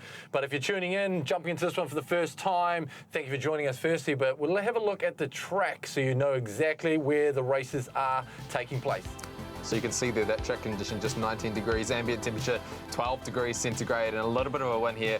Forecast for rain. Not sure whether or not we're going to get the crazy thunderstorms that we had in that last race. There's a good chance that they will come back though and maybe haunt someone like Daniel Shields. But as you can see, FUJI Speedway next to Mount Fuji there in Japan. A great little circuit with a lot of history. Has only hosted 2 Formula 1 Grand Prix, I believe, maybe 3. Once in the 1970s, and then there was a massive gap between 2007 and 2008, basically, when they went there back again. And it's a great track, a fan favourite amongst many, and one that we're really enjoying tonight. We are loving it, and the conditions have been treacherous, as you pointed out. So if you haven't seen race number 1 and you jump into this one, it has been torrential thunderstorms taking place here at Fuji. And as always, thanks to Mammoth. Crush it with Mammoth and crush it with any task. Thanks to our friends at Mammoth. I've been drinking that stuff, I must admit. It is quite good here, keeping us perked up here on Anzac Day, isn't it, Simon? It's actually real good for the gym. 45 grams of protein. There you go. That's a lot. Get big, get big. Get swole. Get swole. Well, let's head into qualifying. It has 5 minutes. 15 races this time. We have now picked up Motorised Kiwi back in the action, and we are missing our 16th races. So 15 taking part in this one. It is very, very simple. Get the fastest lap over the next 10 minutes, and you'll get pole position to lead on out. And I guess for these guys, you're probably watching them thinking, oh, they're not going particularly quick at the moment. That's because they're just heading up on their warm-up lap, just warming up those tyres. You probably want to maximise the conditions at the moment because it's probably going to get heavier as this session goes on. So you want to settle lap fairly early, get that banker down, and hopefully take pole position for the race. And as we saw Robert Murphy's Law Northway, he was the man to beat in race 1 tonight. Can he do the double and maybe grab pole position as well in qualifying 2 here? Well, certainly we're looking at 1:45 in qualifying in race number 1. So that's sort of really for everyone that's sort of trying to get, I guess, the gauge on what they need to be at. I think 1:46 was what we're seeing as the fastest lap, 1:46, 1:47 in the actual race. But certainly in qualifying was 1:45 to get pole position. So it'll be interesting to see what they can put down here. But it certainly looks a lot trickier now, and the rain has really started to ramp up here for all of our races. First place though, 200 points in the championship standings, tapering all the way down to 16th place, picking up 40. So there is a massive gap all the way back to 16th. So very important to place and place well throughout the tournament every single week. Yep, just interesting to watch there. It looked like Northway was going way off the track to get in a good exit almost onto the front straight there. So an unconventional line to be taking, and maybe a little bit unfair, some might say, but got to do anything to get a bit of an advantage, don't you? So we watch Daniel Shields now. He's going to start his first lap. We're going to go down the front straight. We'll take you for a lap around here. Hopefully we can go on board. We head into turn 1. This is the really tight hairpin. Turn 1, and then you hit another corner basically straight away afterwards. A little bit of a kink. This is turn 2 here. A little bit of a straight. Another passing opportunity into the fast and flowing left-hander, which is turn 3. Turn 4 is a big, long, sweeping right-hander. It's not really an opportunity to overtake, but you just want to sit under the rear wing, and that'll set you up really nicely for turn 5, where you can slip around the outside, which then makes it the inside into turn 5. So this is turn 5 here. This is where you normally do your drifting if you're into Formula Drift. Turn 5 and then round into turn 6. Another bunch of sweepers, and this section here, it's relatively straight, but they do call them corners. I believe that's turn 9, 11 and 12 coming up. And then hard on the brakes into this right-handed hairpin. And then there's another hairpin immediately after that. Some would like to call it a chicane, but it's way too tight to be a chicane. Then into a quick right-hander, head up the hill. This is where it gets a little bit tricky, and this is where we have seen some overtaking opportunities. These corners can look a little bit blind when you're in the cockpit sitting so low. use all the road on the exit, hang out wide, and then tuck back in. This is where we saw that pass for the lead. Northway on Shields before. Puddles were forming around there too, makes it a little bit tricky. Now we head into the final corner. You take a wide line on entry, another chance to make an overtake. Looks like Shields is just a little bit wide of the apex there. Straight line the exit.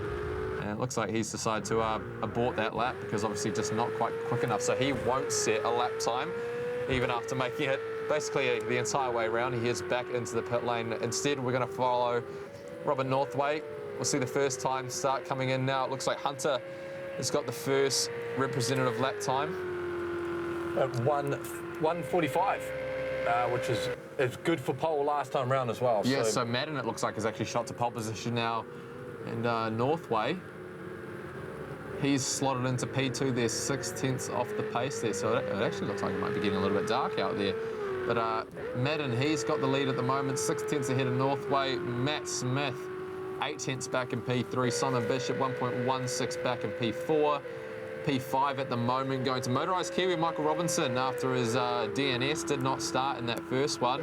He's decided to come out and play for race 2. He's currently down in P5 but gets dropped straight away as we see Pluck goes into P3 now. He's 7/10 off the pace at the moment. So just about everyone's setting a lap time.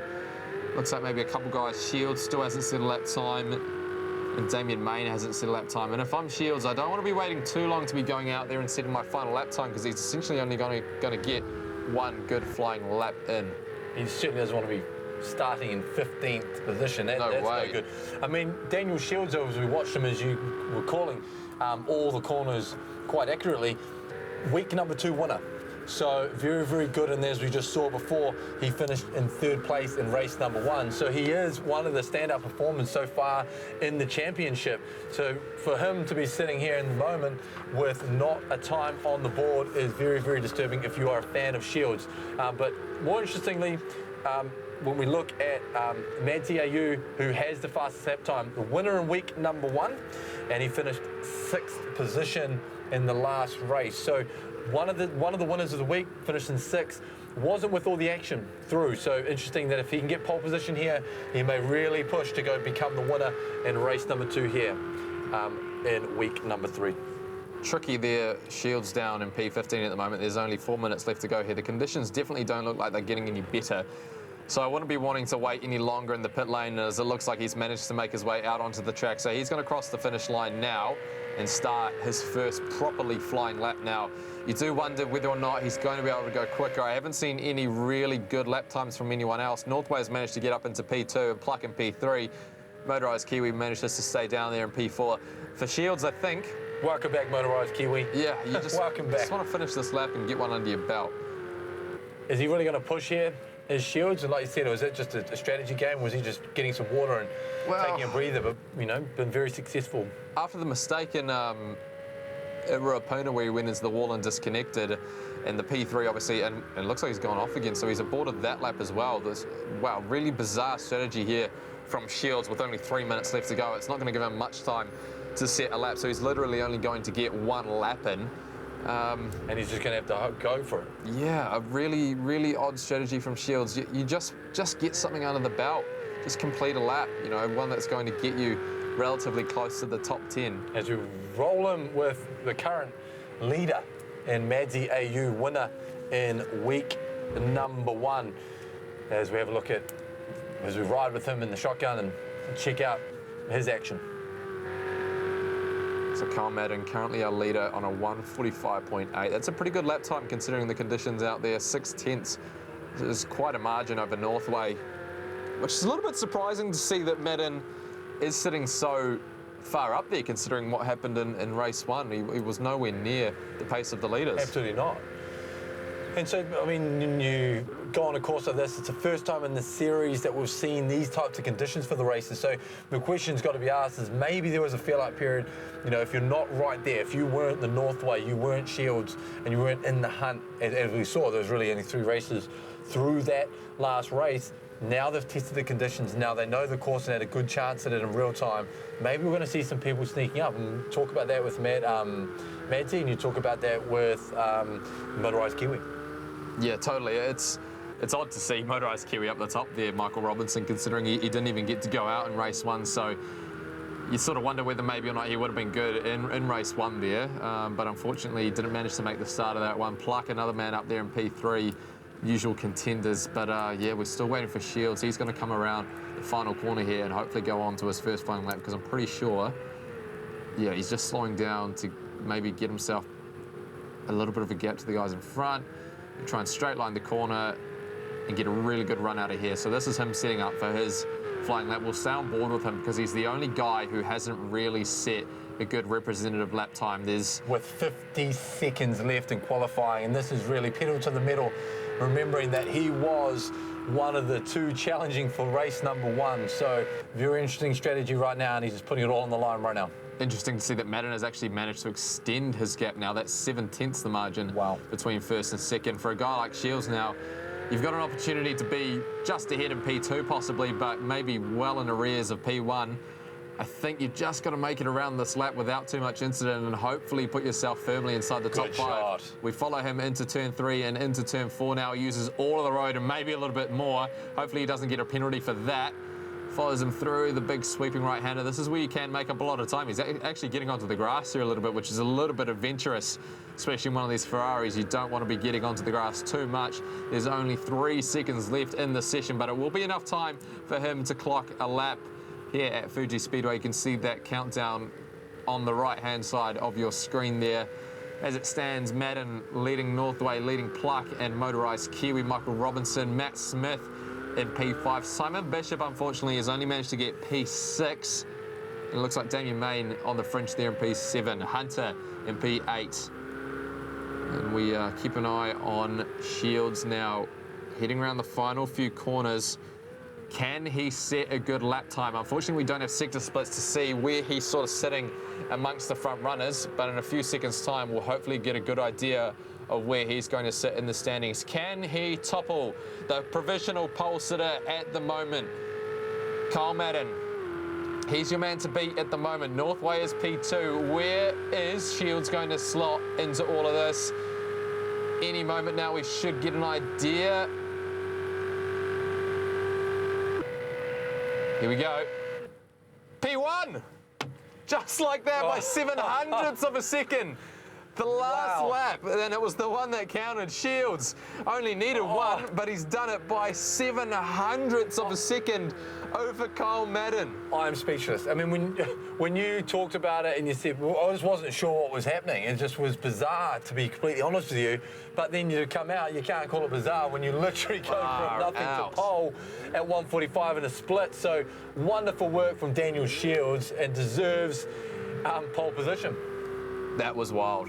That was properly wild for a guy like Shields. You know, 7/100ths of a second between first and second. Kyle Madden, that'd be pretty dark, you know, having sit at the top of the times all of that session.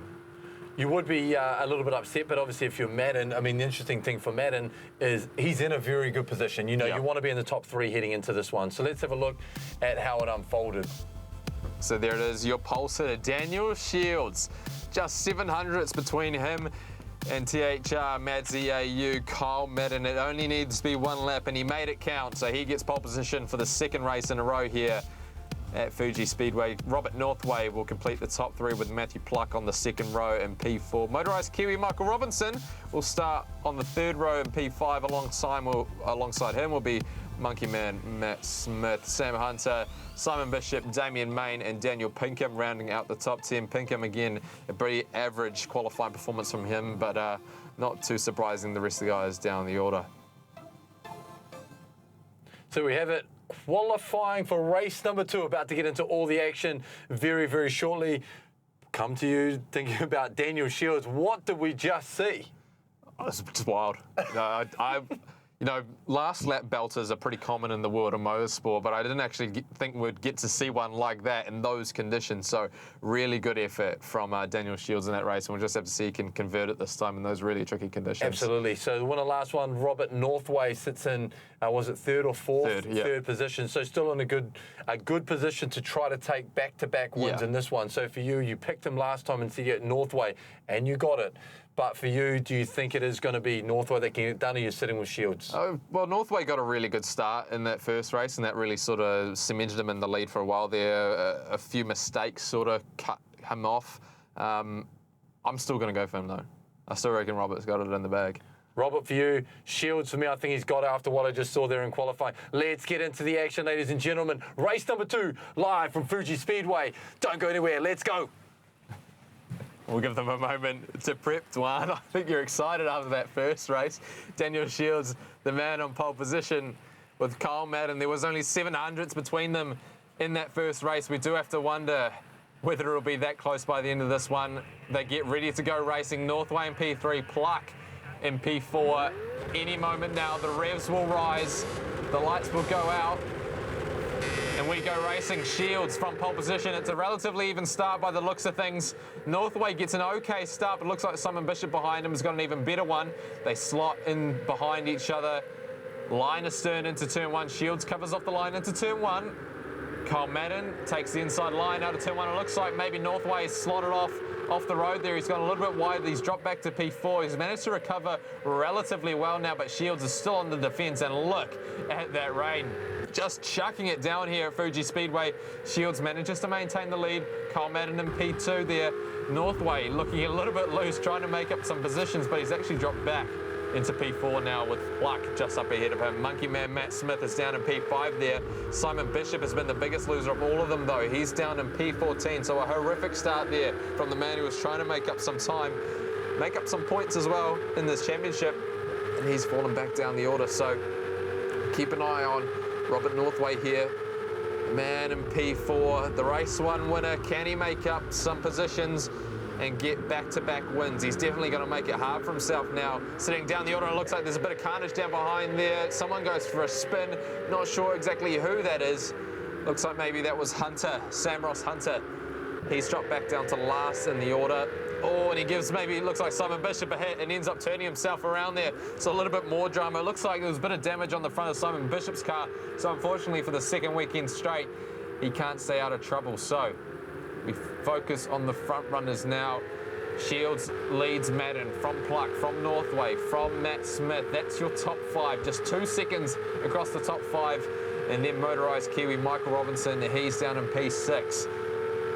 You were tuned in here to the Star Insurance Project Cars 2 ANZ Championship, race number 2 at FUJI Speedway, as we bring you all the action live and uninterrupted on Sky Sports in New Zealand and across the globe on Twitch. Hopefully you're enjoying this one, thanks to our sponsors in Mammoth, Star Insurance and SKYCITY.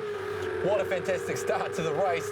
Couldn't get a breath, and I was so excited. Like I said, the starters sat there just speechless, and then we saw the carnage unfold as we did in race number 1. People are just falling off the track, but Shields strong as we head into lap number 2, as we see Bishop going into the early pit, and that's because he's in last place potentially and just needs a breather and a bit of water to get himself going. Yeah, maybe a bit of an issue there. It looked like he maybe had a bit of contact. The bumper was hanging off at a peculiar angle on his car, and you definitely don't want that on a car that is GC3 and aero reliant. So he'll get that fixed, and he'll get his one compulsory pit stop out of the way and hopefully get some resemblance of an undercut going. But I don't think he's going to be all that competitive for the rest of this race, unfortunately. Sitting down in P15, but the focus is firmly on P3, P2 and P1 here. Shields leading from Madden. It looked like Madden maybe made a little bit of a mistake through turn 3 at the start of the lap there, but he's managed to close that gap down to Shields. Now only 3 tenths between them, and sitting just back in P3 is Mr. Pluck, looking to take advantage once again, as we saw in race 1. And this was exactly the action unfolded in race number 1, as you said. You know, P3, 2 and 1, it was where all the action unfolded, and then there was a bit of a separation. We do have Northway, though, in the mix in P4, so really, really tight group at the top. And what we saw last time is just the little mistakes, the little braking out of control, and just the conditions, the sheer conditions, just putting it, as you said rightfully at the start, the great equaliser. Yeah, well, if I'm Northway, I know that I'm probably going to be the quickest guy at the end of this race after he managed to make up so much time towards the end there. We see a little bit of maybe wheel-to-wheel contact there between Shields and Madden. Pluck getting a little bit out of shape out of turn 1 there. Yeah, I don't know. If I'm Northway, I'm probably not going to try and execute that undercut again. I think in these conditions, having position on the road is probably going to serve me pretty well. We saw that the undercut didn't really work out that well. but obviously he came on pretty strongly late in the race there. But if I'm Matthew Pluck, I'm probably going to be trying to push to get past Madden and then onto Shields, but Shields, he might be able to get away if these guys in second and third have a bit of a battle. And every single one of these races is going to need a pit once in this match or in this race. So what's really interesting we saw in race number 1, Simon, is the fact that, as you pointed out, there was a bit of strategy going on. Do you pit early? Do you pit late? Do you pit at the same time if you're in the mix? And we saw that strategy unfold, and then it did come to fruition just from sheer pedal to the metal with Northway just finally took the lead. But it wasn't so much the pitting, was it, that got him done? So do you think they changed it up here in race number 2? Oh, it's interesting because a lot of the times between these guys, they're still running at about a qualifying pace. You know, a 147.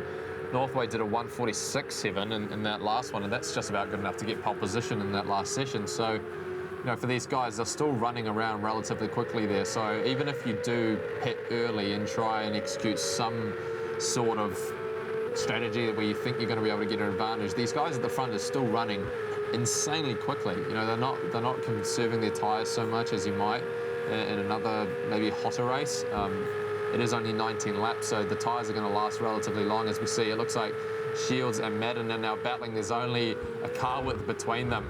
Shields is the inside line, Madden the outside, and that's just sort of maybe making Pluck think better of it. And it looks like Northway, he's opted to pit, so Northway, he's decided to get out of the battle for the lead here, and he's dropped down into P10 now as we see Madden go down the inside of Shields. Can he get the position done?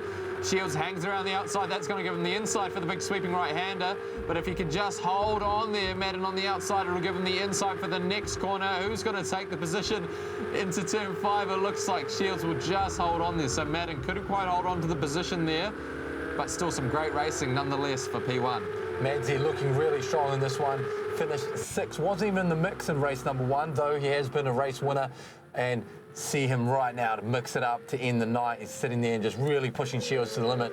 And as we see Robert Northway coming out after pit. What a great shot here as you see him just riding the corner here. So what is the ruling on that? How far and how much can they put on the body without it becoming a penalty for the organisers? Yeah, it's a little bit of a tricky one. Like a bump and run you can sort of get away with in NASCAR, but when it's a GT3 car you don't really want to be banging doors and rear wings and front wings, because then you damage the front end and you lose all your aero. As we can see, Shields gets really loose on corner entry there, and that allows Mr. Madden to close up that margin significantly. I'd say it depends. It's sort of circumstantial. No two incidents are generally the same. We saw that last round with the incident with Simon Bishop. So I guess, you know, maybe a little bit of contact, but, you know, as a driver of one of these cars, I wouldn't be wanting to have too much damage on my car. As the top 3 just on each other's great shots here. You see Madsy in P2 and then Pluck just behind, just riding hard, as we see now, just shaking up the leaderboard just now as he drops back and takes his pit, does Pluck. And then we see the shuffle up in P3 and P4. Well, the interesting thing to note will be where Northway sits. So he's dropped down into P14 now. His last lap was a 2:25. So we know that a pit stop takes maybe roughly 30 to 40 seconds. Depending on his next lap time will give us a good indication as to whether or not an undercut will work for him, because Shields and Madden are still running around the 147s, the 148. So if Northway can consistently run at maybe a 147, like a low 147, he might be able to make up some time on the leaders here, but that still remains to be seen. So we see a big burst of flame comes out the back of Kyle Madden's car, who's still hustling to get by Shields and into the lead. Just pushing these two, and we saw a very similar type action. Look at this, this is nice into the corner. Can he hold it? No, Shields just getting that line. It's a tricky place to make a pass work, but all the while they do this, it's going to slow them up and allow guys like Madden and Northway to effectively execute an undercut. That's exactly what I was going to touch on and say. Exactly, this feels very similar to what happened in race number 1. We saw them battling in this 1 and 2 position. P3 was sitting back, letting them kind of jostle out, and then in the end, Northway came through, and like you said, it just sort of wore out the concentration of all the drivers, the sheer pressure that was getting put under, and then mistakes started to happen. Are we going to see a repeat here? Shields, so far, so good. Well, it'll be interesting to see This lap will be crucial because this will be when we get our first proper representative lap times for those guys who've already pitted. So Madden is going to put another attack here on Shields. He shoots to the inside, which is the place you really want to be here at Fuji Speedway. Who's going to be the last of the late breakers heading into the hairpin? Oh, really deep. He nearly loses the rear end of that car, but Shields tries to get the car back. Oh no, there's drama! Oh no, Madden, he spun out of the lead there. Wow, so drama here at Fuji Speedway. Recovery's good, recovery's good. Man, but he's managed to lose a couple of positions there. So Matt Smith has managed to get by, and looks like Motorised Kiwi is also trying to take advantage of the incident there. That'll slow Shields down now, who did a 147 on that last lap.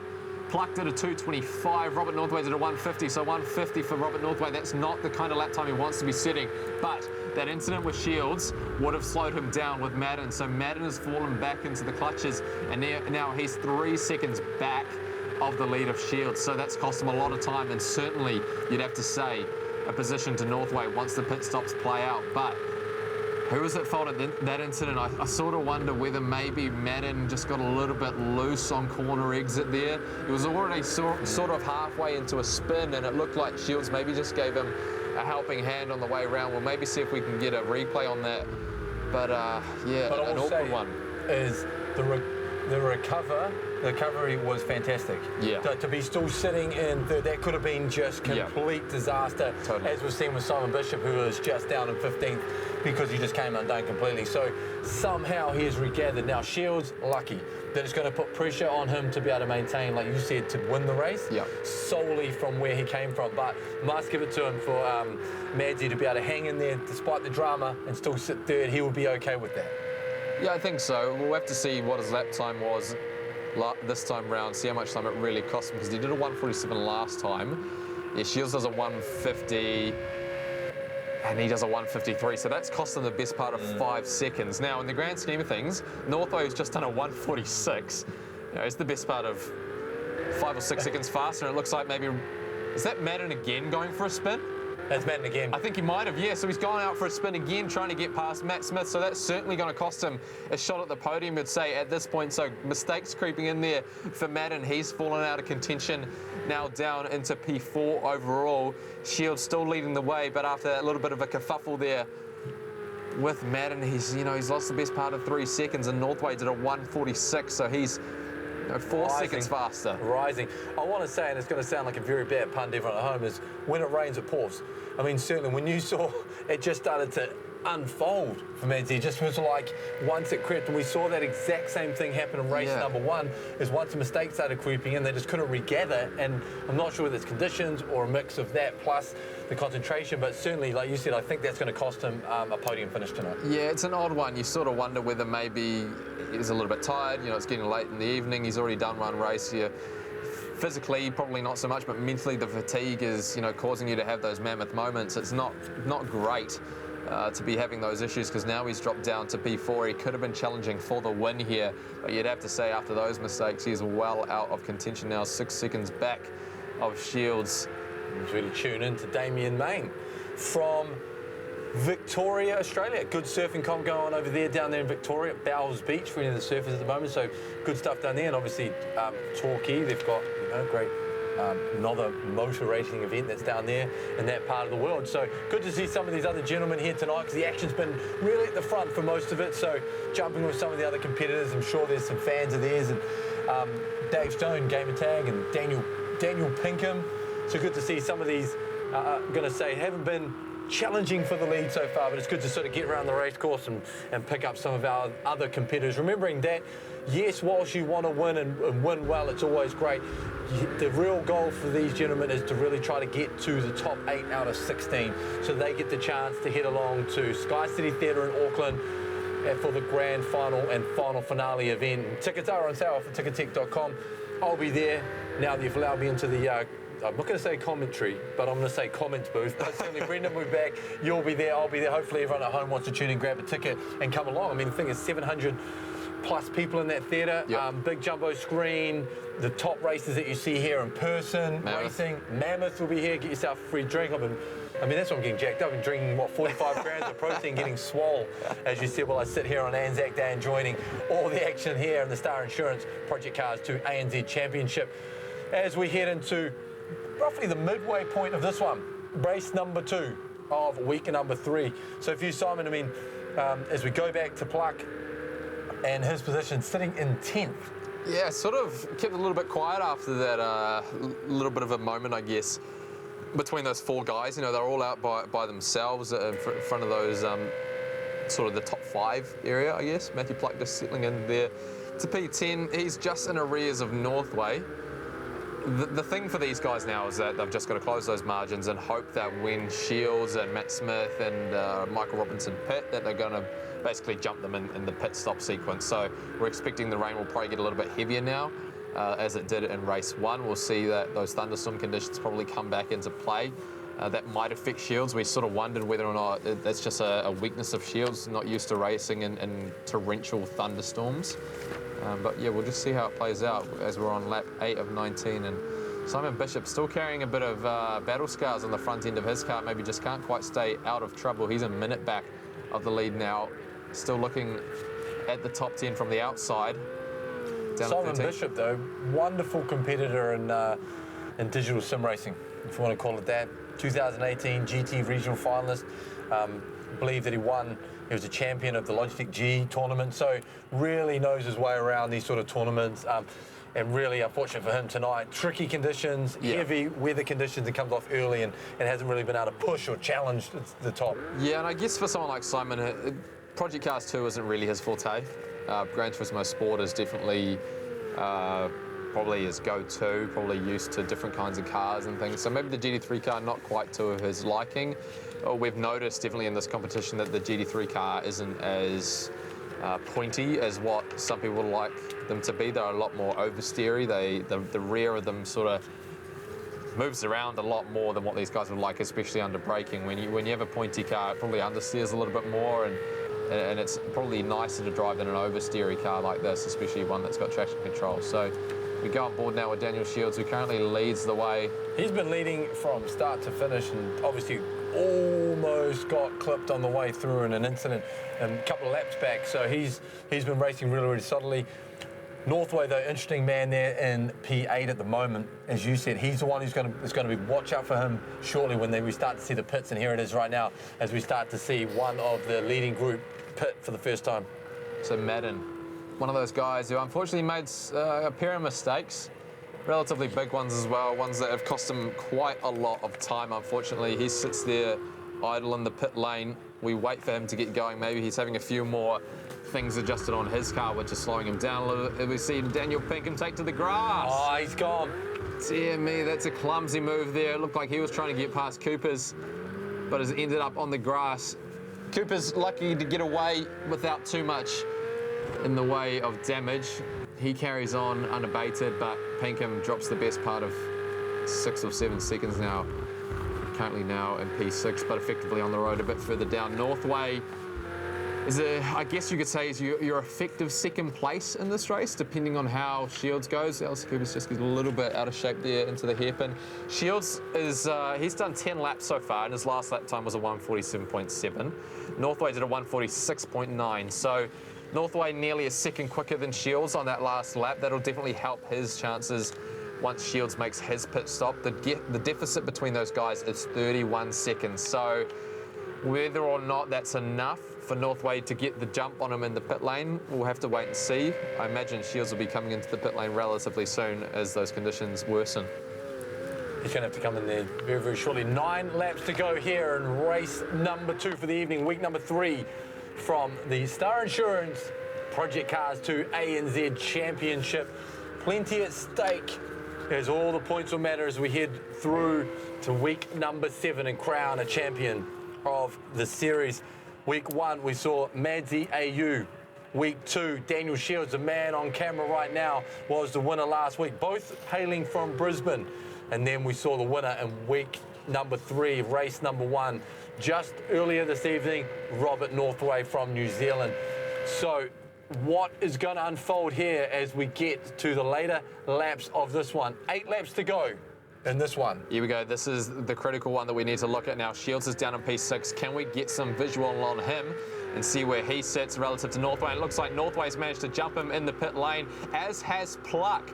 So defining moment here in this race. Shields has dropped back a lot now on Northway. So Northway is your effective race leader. It says he's down in P6, but he's the man essentially in the lead of this race now. So Shields may be taking a bit too much fuel, maybe some tyres as well, and that's dropped him well in arrears of Northway now, who has pluck for company in P2 essentially on the road. Northway just looked so good in race number 1 to get it done. He extended the whole way through in the later parts of that race. After he got out of the action, like you said, he pitted really early and then he started to push and push hard, and then he just crept away with it quite comfortably in the end. So are we going to see this again? He was very comfortable leading out the final 3 or 4 laps in race number 1 on this circuit, and right now, as you just rightfully pointed out, is really the leader of this one. What's fascinating to actually see is how qualifying sort of been turned on its head. You know, Shields and Madden made up the front row. I believe Pluck and Northway were 3rd and 4th, and now it's totally reversed. Now it's Northway in the lead essentially, Pluck in P2, Shields in P3 and Madden in P4. So it's sort of jostled things around with this pit stop sequence, which is cool to see, a bit of strategy coming involved. We'll probably now see, you're probably wondering on why I'm calling Northway the leader. It's essentially because the guys in front of him haven't pitted yet. So Michael Robinson, he's just come in for his pit stop. There's a few more guys ahead of him who still need to stop. Depending on if they take tyres or fuel, they might come in around the realm of Northway, but Northway, you'd have to say, with that amount of time he was able to make up after his pit stop, would probably be your effective race leader. He was the only man out there in the 146s. With 7 laps to go, we're riding with Monkey Matt, as we see him driving hard and around these ones. Monkey Matt, very, very good competitor also in this, in these types of things, is Matt Smith, based out of Christchurch. So one of the Kiwi contingent in these ones. We've seen him before in LPL tournaments. It's good to be riding on board with him. Interesting for him to be in the position he is at the moment, though. Yeah, currently leading this race. It'll be interesting to see where he jumps out relative to the leaders once he's done his pit stop. Northway's 25 seconds adrift of him now in P3, so you'd have to say maybe 4th or 5th overall once he's made his stop. He might come out around the realms of Kyle Madden.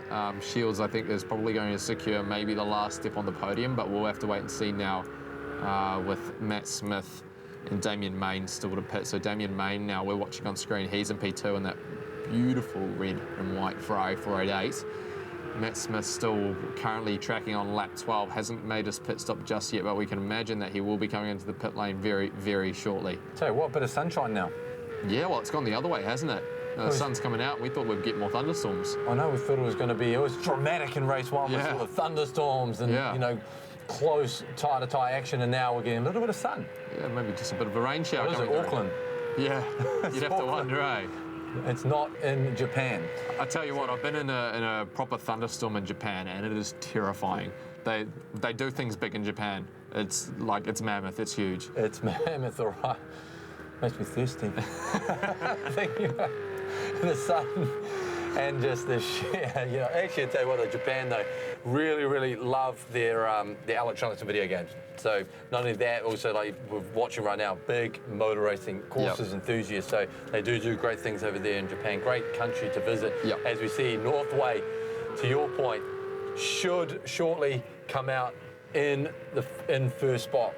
Yeah, hopefully with a 25-second deficit to Matt Smith. I imagine that once Matt Smith's made his pit stop, they will see Northway, barring any incidents, come out in the lead.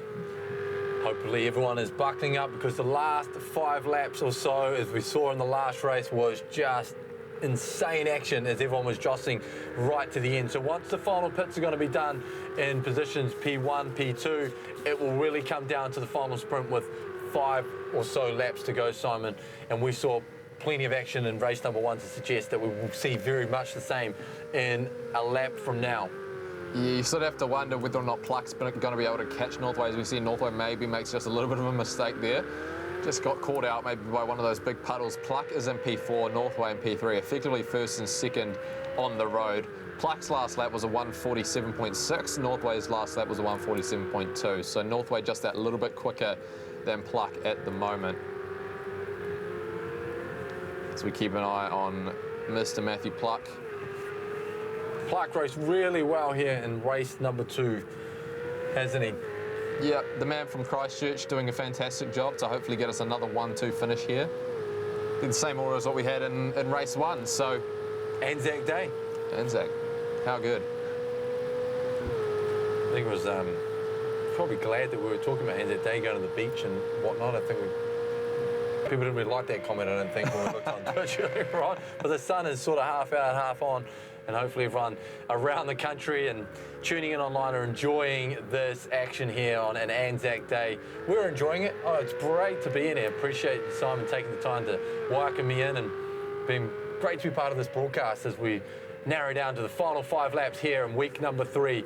And Brendan, wherever you are, you can have the hot seat back, and I'll enjoy seeing him next week. I think he's down there and with his D1 championship. Down there in the South Island. Get along to that one. Is it this weekend, is it not? Yep, D1 NZ, Manfield Circuit, Chris Amon. Probably one of the better events in the D1 NZ calendar, so making that the grand final this year was a big move for them, having it in the central North Island. I don't know where the after party is going to be, but I imagine it'll be rocking the entire town down there in Manfield. Friendly Fielding certainly going to get a wake-up call tomorrow morning when the drifters head out on track there. So get along if you're down that part of the world. Obviously, motor racing enthusiasts, and we all enjoy that sort of stuff. Yep. Any type of car, whether it be digital or physical, in this sense physical, get along and check that one out. And equally, if you're enjoying this action here, you want to come along and check out the best races at Project Cars 2 in ANZ. Week number 7, tickets are on sale now. Head across to Ticketek, and I think you can just type in Project Cars 2. Get tickets along. Ola are giving you pretty much a free ride, so really get a ticket. I think they're around $10. Get a free ride and then there. you get a free ride there, so it's pretty much a 2 for 1. It'll be great. 700 people in there watching the best of what you're seeing here in the flesh, and you really enjoy it. I mean, for all those events that I've been a part of, it's always fantastic to see the best 8, and just shows the concentration and how close it really is to the real thing. So hopefully people can get along and enjoy that one as we go back on board with Monkey Matt. Lap 15 of 19 here in the final race of the evening. Speaking of that final, it'll be interesting to see how these guys cope when they come in studio here, because they'll be in different rigs. You know, at home they're running all their own gear, all their own force feedback setups, and you know, everything's customizable to them and their needs. Once they come in here, they're going to be running all of the LPL equipment. You know, that might put some of them out of their comfort zone. It might be right at home for some of them, but it'll be interesting to see how they adapt. Oh, and equally, you're talking about a live theatre experience, 600-700 people yelling and screaming. Yeah, I mean, obviously they've got their headsets on and so on, but you know, you can't deny when you're sitting up there. I've been, you know, been lucky enough to be part of those things where people are just yelling, it's loud. And to your point, what's really interesting is sometimes it's equipment and sometimes it's mental. Yeah. Just like the real thing is, can you handle it? Can you handle the pressure environment of being there? And if we come down to the final, that being the final race, Bathurst, iconic, everyone loves that course, and there is a few people in to try to win the Series E, it really is going to be a mental game for me rather than the equipment. Totally. As we jump back on board with Monkey Map, love these shots. It's great, this game. Just feel like you're right there in the action as we see Monkey Map getting it done. Still in the lead here in lap 16 of 19. 3 laps to go in the Star Insurance Project Cars 2 ANZ Championship, proudly brought to you by Mammoth and Let's Play Live in Sky City. And Simon in the hot seat, Dwan in the cold seat, and just enjoying the ride, as we say. Far out, if I'm in the hot seat, I'm going to need a cold Mammoth after this, because this has been some great racing at the moment. Monkey Matt Smith currently leading. We're just waiting for him to make his first and only pit stop that he needs to make. Damien Main down there in P2. We're expecting that Robert Northway will take the lead of this race late as it goes on.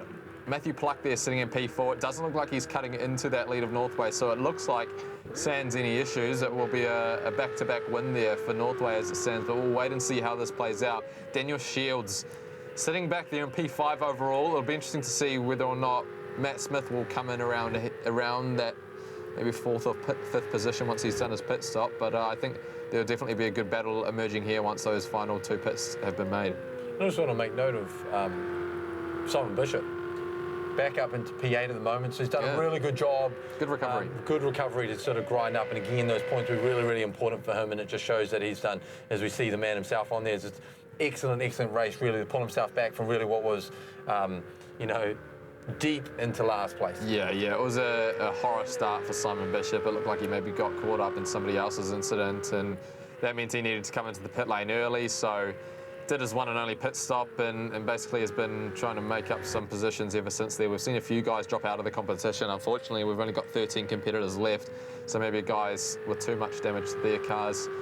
But as it stands, it's Monkey Man Matt Smith who leads the way with Damien Main in P2 and Northway in P3. We're still waiting on the top two to make their final pit stop. We're on lap 16 of 19 here at Fuji Speedway. Who will be the winner? Fuji Speedway, just been a great course, hasn't it? I mean, you talked about it at the top of the show. It's just really iconic, the long straight. It's been put a lot of drama, and then just once you hit that first, coming out of that trap and into the first bend, it's just phenomenal. It's pretty wild. It's a very fast circuit and requires a lot of commitment and precision. Precision is the key one, because if you get slightly offline, that allows somebody to get up the inside of you and make a pass. So it's a track that is renowned around the world, one that is sort of liked by many, but hasn't really been in the spotlight as much because obviously Formula One travels around the world, but it only goes to Suzuka circuit. So Fuji sort of gets left behind a little bit, but definitely up there in terms of being a Formula One Grand Prix circuit. We just don't get to see enough of it.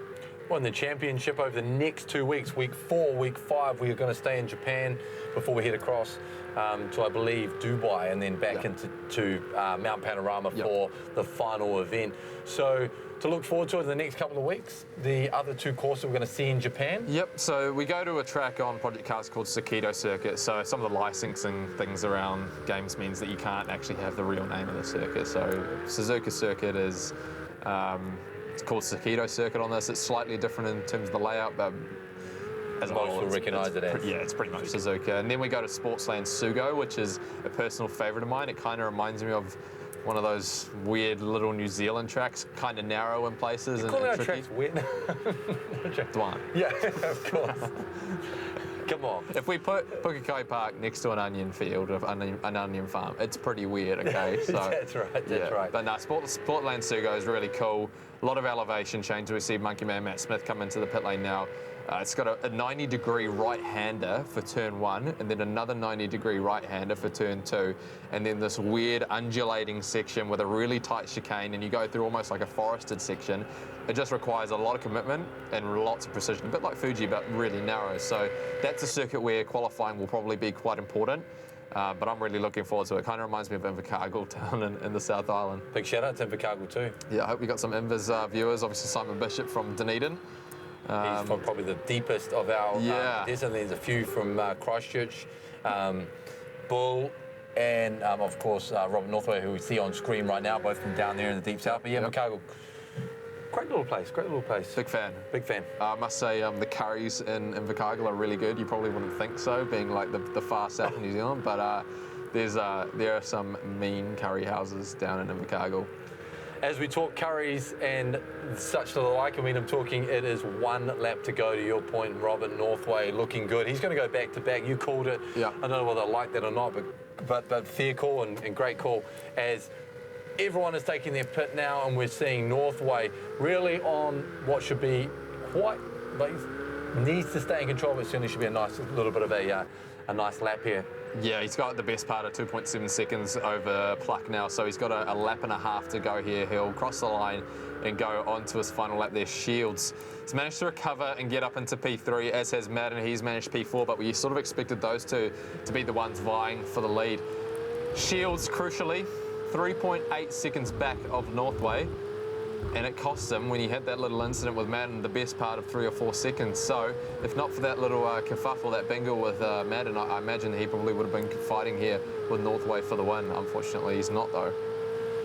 Northway raced so well over these 2 races, and you know, he talked a little bit about the pit strategy, and he just stayed out of trouble.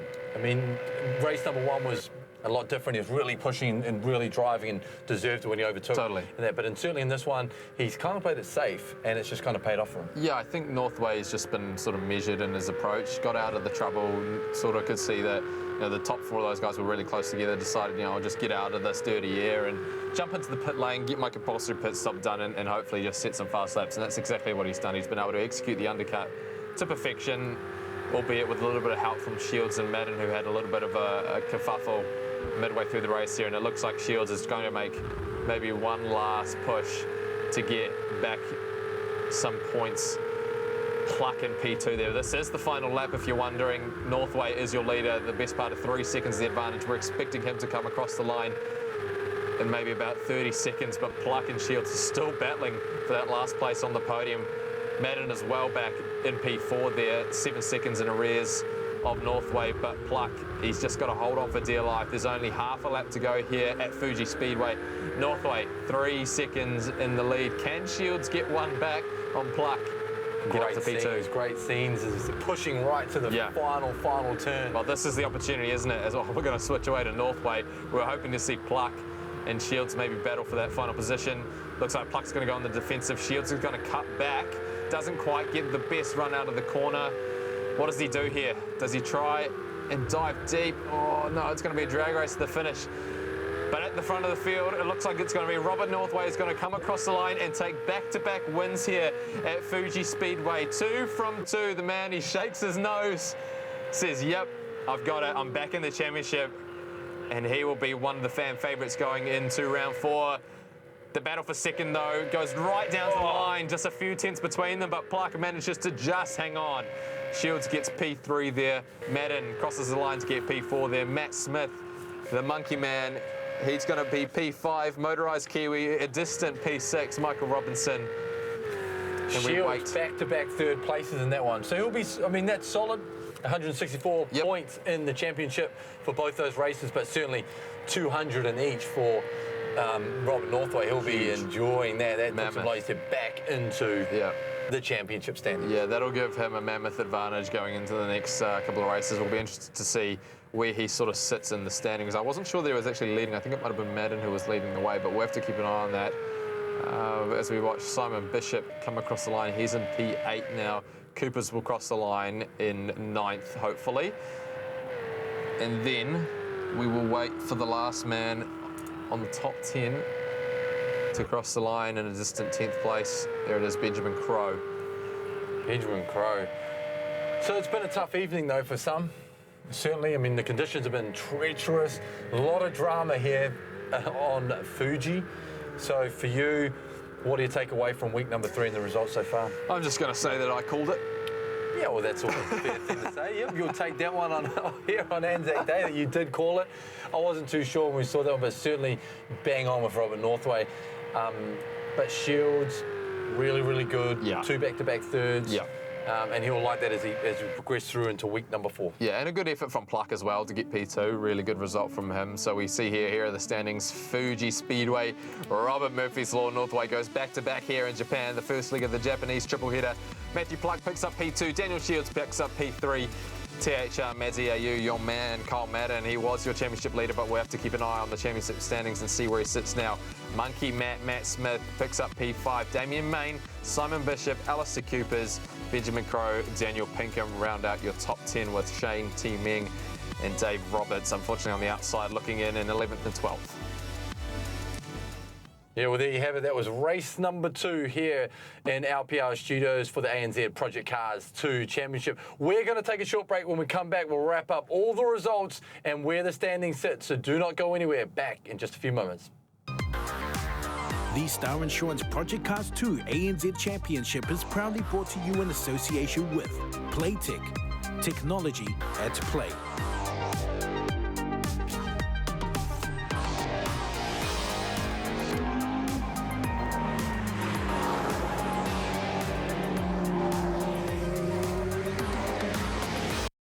Like us, you're passionate about cars.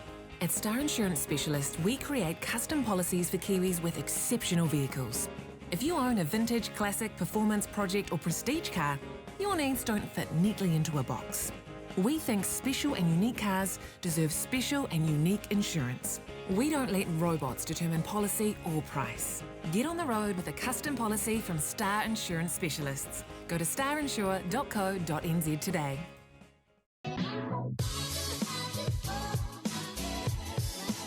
Need a ride?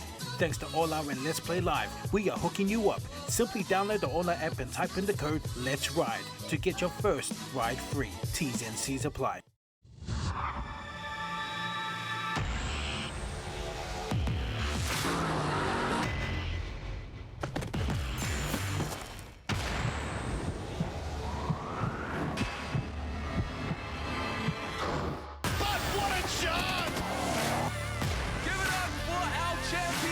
This is just clinical.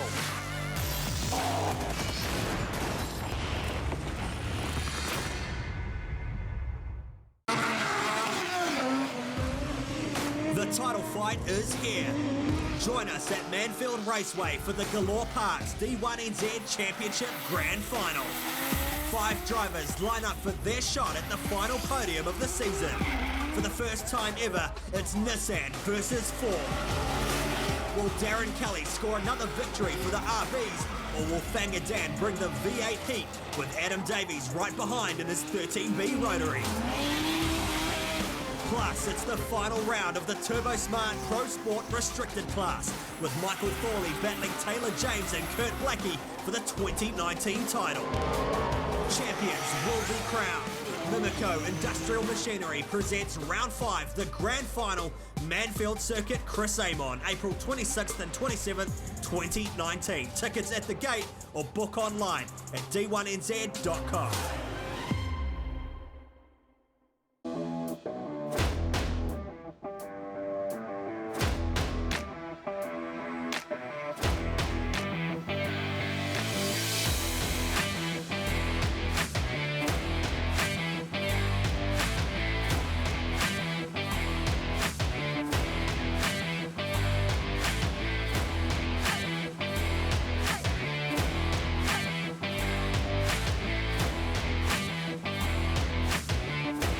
Do you have what it takes Tied up, they go for the 3 to win instead. Oh, yes! to hoop against the best? He's finding some points, he's finding some easy buckets. Oh, ready! We are on the search for the best bowlers across the country. Test your skill and see how you stack up against the strongest. Karu green beans, and that is just crazy. All the way through. Oh. Don't miss out on your chance to stand with the elite. Sign up now at cybergamer.com.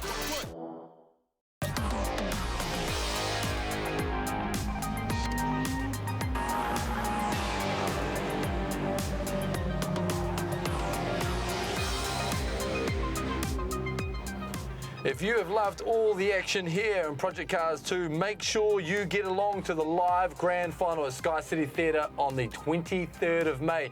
See the best races live inside the theatre. All you have to do is head across to ticketek.com. Yeah, welcome back. There's been a fantastic evening, Simon, here in week number 3, and hopefully everyone at home has enjoyed their Anzac Day special of this type of racing. Come to you before we head back and just quickly wrap up the results for you. Anything stand out apart from the fact that Northway got it done and got it done quite convincingly? Daniel Shields, a little bit disappointed. I think his qualifying pace was really, really good, but unfortunately, just didn't quite have the nous to stick with them in the race. Absolutely. Well, let's have a look at tonight's results and how it unravelled over 2 separate races. So there we go. Murphy's Law, 400 points. He goes 2 for 2 here at FUJI Speedway. The man, Matthew Pluck, though, he picks up 2 P2s and gets 360 points. Daniel Shields down there in P3 there. We would have been hoping for him to be a little bit further up that order, but unfortunately, only P3. Another man with a disappointing weekend, unfortunately, but I guess not too bad in the grand scheme of things down in P4 there. Kyle Madden with 280 points to his name. He's equal on P4 there with Monkey Matt Smith in 280 points. So we'll get across to the tournament ladder and get an idea where they all sit now on the overall rankings. And now look at that. Matthew Pluck sitting just ahead of Robert Northway. 16 points, the deficit between those two. How crazy. How crazy indeed. And if you have a look at it, just a real good shake-up here on the ladder. And you see the motorised Kiwi as well, hanging into that vital 8th spot. But definitely Murphy's Law NZ making a run right the way back up. Yeah, it looks like Daniel Shields has managed to get to P4 there now. And Kyle Madden has dropped back down to P3 there. So I guess it doesn't really matter at the moment where you're sitting if you're up the top there. But if you're on the fringe, on the bubble down in P8 there, like Mr. Motorised Kiwi, you may be biting your fingernails a little bit, just thinking, oh, I might need a better performance next weekend. And we are getting very, very close to that. We saw that tickets available, Ticketek getting across the live grand final on the 23rd of May. That's week number 3 done and dusted. There is only another 3 weeks, and then we head into the final race. So we're at the halfway point effectively, and it is about making the top 8, as you pointed out. So there you have it, ladies and gentlemen. Well, hopefully you have enjoyed all the action here live from LPL Studios. On behalf of myself, on behalf of Simon, everyone in the crew on this warm I guess, evening here in Auckland City for Anzac Day. Thank you to Mammoth, thank you to Star Insurance for making it all possible, and for you at home for joining us here live on Sky Sports and on Twitch. On behalf of that, we welcome you a good night and say GG.